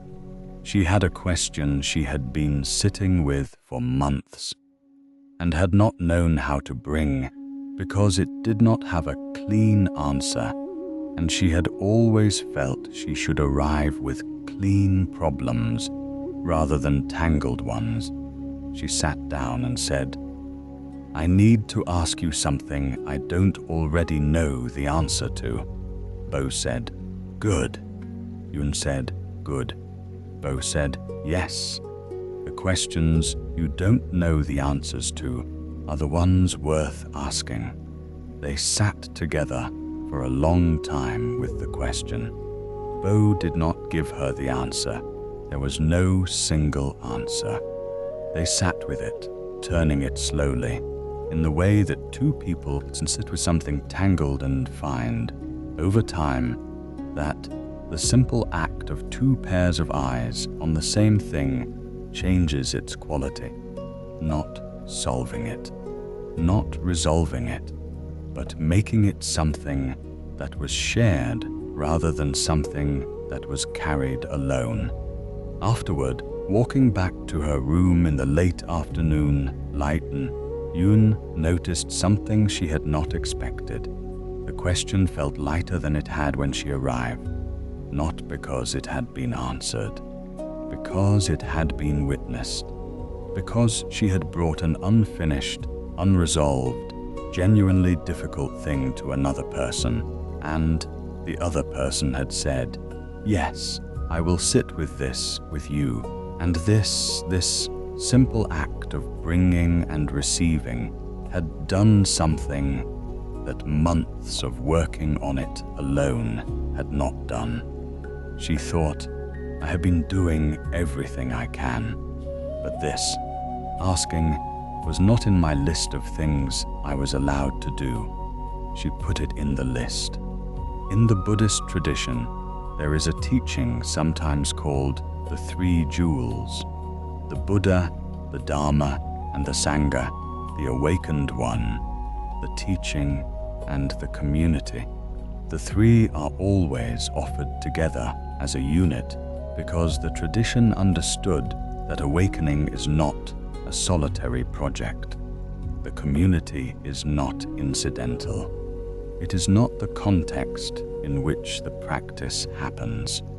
It is part of the practice itself, the receiving of wisdom, of presence, of the simple fact of not being alone with whatever you are carrying is not a supplement to the path.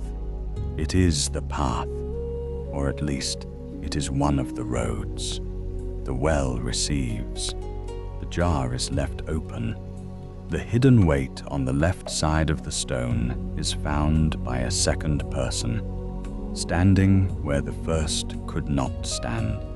And Yun, in her middle years, in a garden where the afternoon light was coming through the pine trees in long, pale columns, added asking to her list of things she was allowed to do.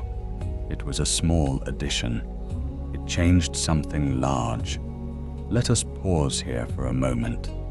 Let Yun and Bo and the question finally asked rest in the room with you. You do not need to do anything with this. Simply let the story settle where it wants to settle.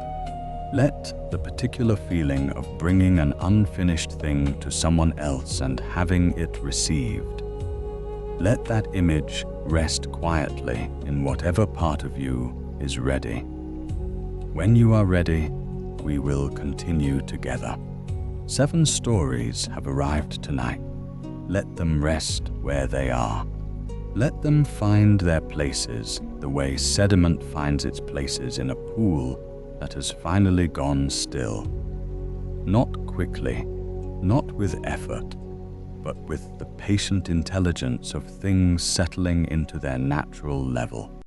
We will not tie them together neatly because they resist neatness. They are not a neat thing. They are 7 paths approaching the same mountain from different directions, and each path reveals a different face of what the mountain is. What they share is not the shape of the approach, but the place they arrive, the room where the strong one finally sits down, the moment when the well looks at its own level, the turning point where giving without receiving shows its limit not as failure, but as information, as the body's honest accounting of what is true. Bao, who was the well for 7 years and walked to his teacher's door one evening and said simply that he needed to be in the room with someone. The foundation stones of the temple, holding 800 years of everything visible above them, without acknowledgement, in the cold dark.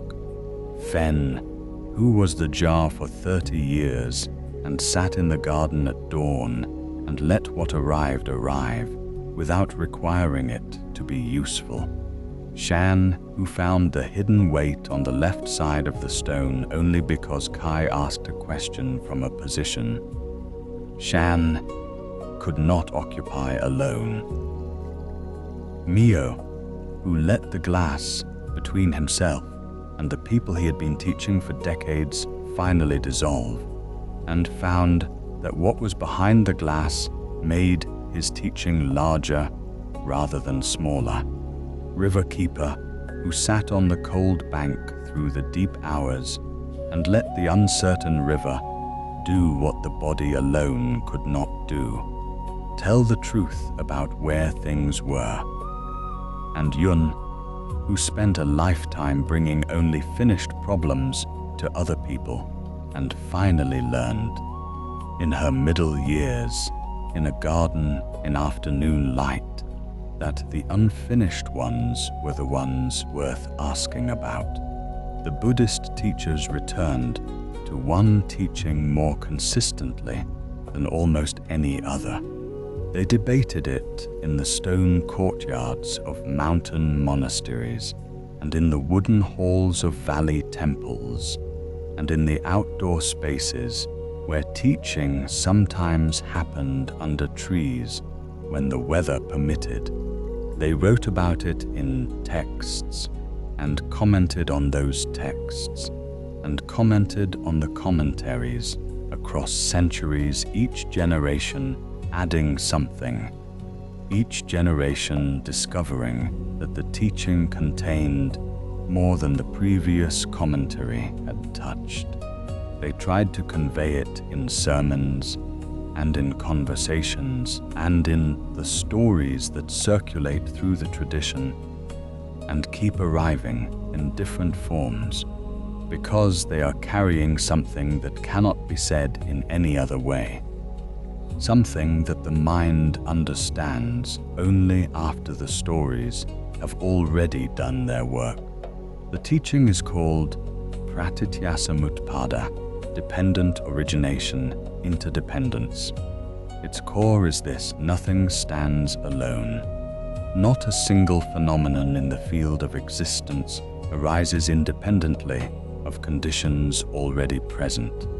Not a moment, not a stone, not the sound of a river or the color of light on water or the feeling of cold air entering the lungs, not a person. Not even the self that seems so clear and bounded and self-generating, not even that. The self that presents itself as the strong one, the capable one, the one who handles things, who doesn't need anything. That self is arising, moment by moment, in dependence on conditions it did not choose and cannot see. Air moving into the lungs without instruction or effort. A living body, sustained by systems of almost unimaginable complexity, operating below the level of any attention or awareness you bring to them. Food that reached the table through the labor of people who have no knowledge of your name. Parents and teachers and the unnamed people hundreds of years in the past, whose choices shaped the world into which you were born, the language you think in, the categories through which you understand what is happening to you and what it means, the particular neurological architecture that makes it possible for you to feel compassion, or to plan, or to remember, or to recognize yourself in a story about someone else. All of this was given to you by conditions that preceded you before you had any capacity to arrange or choose or refuse. All of this is already present, already given, already holding you before you take a single step, before you form a single intention, before you decide one more time that you can manage. The one who has no one to lean on has been leaning on everything continuously since before they drew their first breath. The aloneness, the felt sense of being unsupported, of being the only one carrying, the only one who can be depended on, is a story, often a necessary story. Sometimes a story that has served you well, that has gotten things done, that has held situations together that would have fallen apart without it, but not the whole truth, not even close to the whole truth. What is the whole truth? The whole truth is the well at the center of the village, which has been receiving water it didn't arrange from sources it can't see, through channels it didn't make continuously for 300 years, and giving it forward to whoever comes. The whole truth is the foundation stones in the dark, which hold not through their own will or their own virtue, but through the geometry of mass and support, through the way each stone presses gently against the next, and the whole presses against the ground, and the ground receives and distributes, and the mountain holds it all in a relationship so old and so vast that the temple built above it is recent by comparison. The whole truth is the jar open to the rain, the question asked from the angle you couldn't see, the glass finally dissolved, the honest accounting at the bank of the uncertain river, the unfinished question finally carried to someone else. The strong one is held, has always been held, by things so vast and so continuous that they have become invisible. The way the ground beneath your feet is invisible, not because it isn't there, but because it has never not been there. The way the air is invisible. The way the fact of being alive is invisible until something interrupts it and reminds you of its astonishing contingency. This is not a comfort that arrives quickly or completely in a single evening. It is not a realizing and being healed. It is more like a change in the quality of attention, a slow reorientation, the way a plant grows toward a light source it cannot see but can feel at the cellular level, slowly, over time, without drama, very gradually. If you allow yourself to be honestly present with the state you are in, if you allow yourself to knock on a door and say, "I need someone in the room with me," if you allow the jar to be open to what arrives without being carried to it, if you allow another person to stand on the side of the stone you can't see from where you are standing, if you allow the unfinished question to be brought before it has been made clean, very gradually, something in how you carry the weight shifts. Not lighter necessarily, not simpler, but held differently, with the awareness, somewhere beneath the tiredness, that you are not the only thing holding, that the holding has always gone deeper than what you could see from the surface, that the water always has been coming. The teachers spent centuries narrowing it down to this. In the end, what they were always pointing at was the same, that the reaching you do in giving to others, the long arm extended toward the person who needs something, is itself an extension of an arm that was already around you, that the love you give is always a form of the love you have received from sources so deep and old and continuous that you have mistaken them for yourself. You are not alone in this. You have never been alone in this. The aloneness was always the story of the surface. Below the surface, the stones. Below the stones, the mountain. And in the mountain, moving in the dark toward wherever it is needed, without urgency and without announcement. The water, always the water. Let the stories settle now, all 7 of them. The well, the stones, the jar, the hidden weight, the glass, the river, the question finally asked. Let them find their places in you without effort. The way water finds its level, the way sediment settles in still water, the way things come to rest when the motion that has been keeping them suspended is finally allowed to slow. You have been listening for a long time. That listening is itself a form of openness, a form of receiving, which is what the stories have been asking for. Something came in tonight that may not yet have a name or a shape, and that is perfectly fine.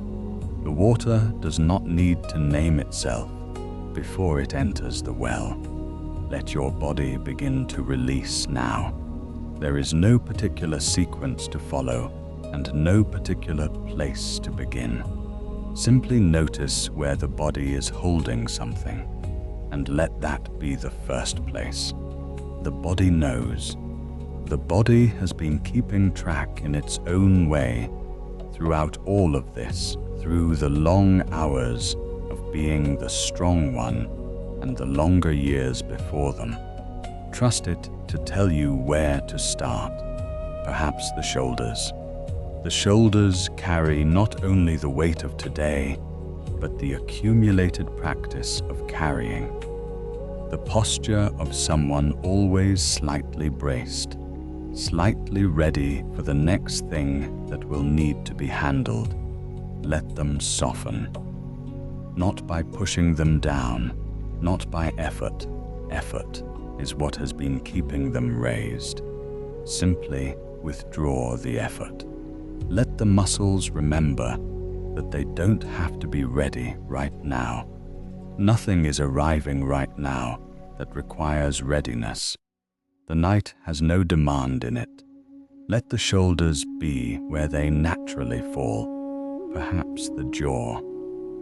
The jaw is where most of us hold what we cannot say. The things that don't get spoken, the responses we swallow, the words that form and are redirected because now is not the time or the person or the context. They accumulate in the jaw in the form of pressure, of the back teeth, finding each other a little too firmly, of a tightness so familiar, it has stopped feeling like tightness and started feeling like the ordinary state of a face. Let the back teeth separate. Let a small, generous space open between them. Let the jaw hang slightly. Breathe through the small opening.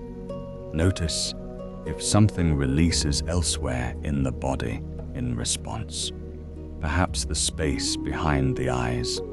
This is where the thinking lives, the continuous processing, the planning, the tracking of what needs to happen, and when and how. Let it slow. You don't need to stop thinking. The mind will do what the mind does. Simply let the effort behind the thinking ease a little. Let the thoughts come more slowly, as they do when the body is beginning to rest. Let the spaces between thoughts be a little longer. Let those spaces be welcome. Perhaps the chest. The chest is where we feel what we cannot name, the heaviness that arrived tonight without a clear cause, the weight that isn't grief and isn't anxiety, but is something in the family of both. Let the chest be whatever it is right now. Let it be tight if it is tight, without trying to open it on schedule. Sometimes the opening happens on its own when the permission to be closed is given. Simply breathe and let the breath go as far as it goes. Breathe in slowly. Not a technique, not a practice, not a method, simply a breath that is, just for now, slightly more conscious and slightly more full than the one before it. Let it find the places in the body that have been tight. Let it be gentle in those places. Let it move through wherever it moves without direction, and release. Let the exhale carry whatever it carries. The body knows how to do this. The body has been doing this since before there was a self to know it. Let the exhale be long. Let it trail into the ordinary breathing of a person who is beginning, finally, to rest. You are not going anywhere tonight. There is nowhere to go. The room is here entirely. The bed is here. The walls and the dark and the quiet. They are simply present, without requirement or demand, holding the space for the single thing you are being asked to do right now, which is nothing. The phone is somewhere. The list is somewhere. The weight is somewhere. But none of it is here.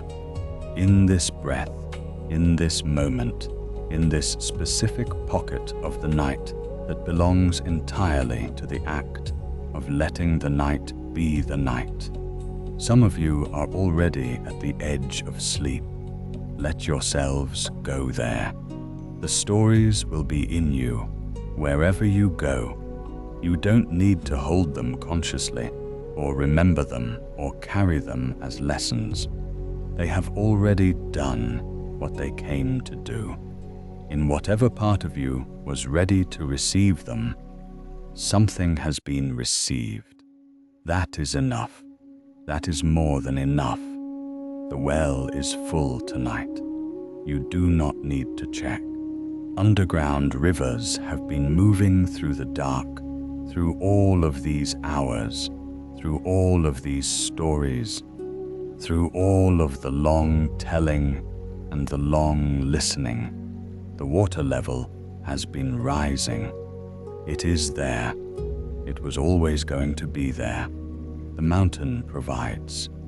In the way it has always provided, without announcement, without requiring gratitude, simply because it is what the mountain does when rain falls on it and is received into it and finds its way, slowly and inevitably, downward, toward the well, toward you. Breathe, and again, the night receives you entirely.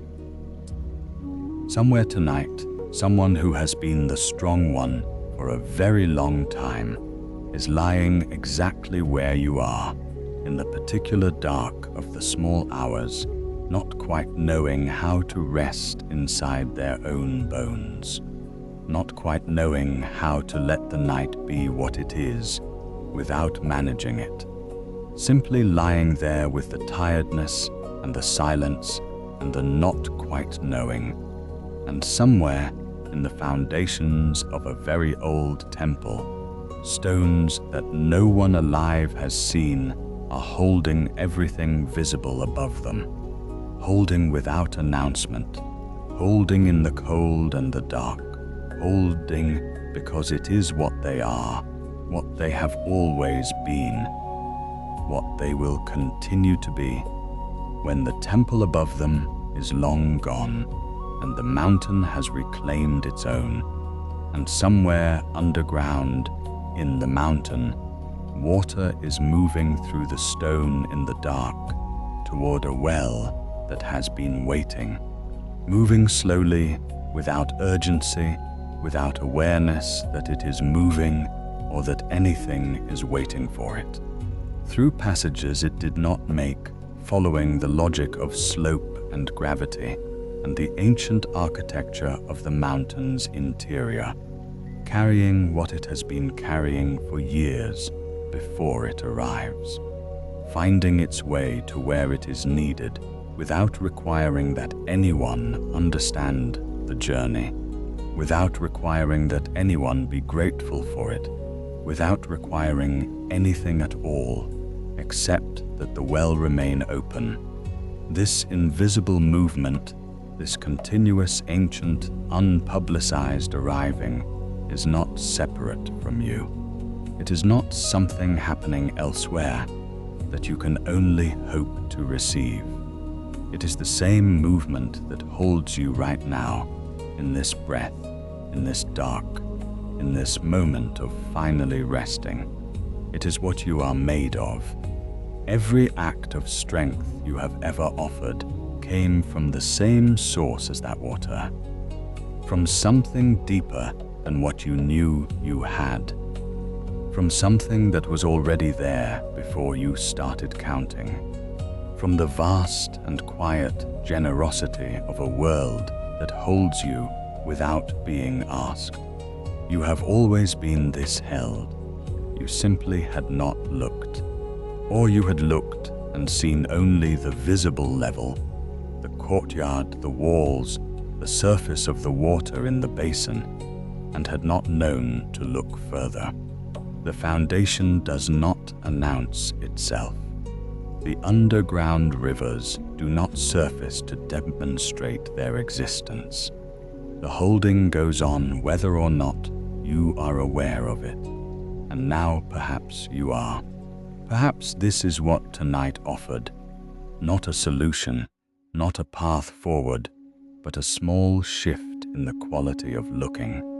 A glimpse of how deep the holding goes. You are allowed to rest now, not as a reward, not as something earned or justified or sufficiently motivated, simply because the night is here and the night is for resting, and you are a person, and persons need rest, and the underground rivers do not stop their moving while you sleep. They continue. They always continue. They will be there when you wake. Sleep well, and thank you for joining us here at Quiet Lotus Sleep.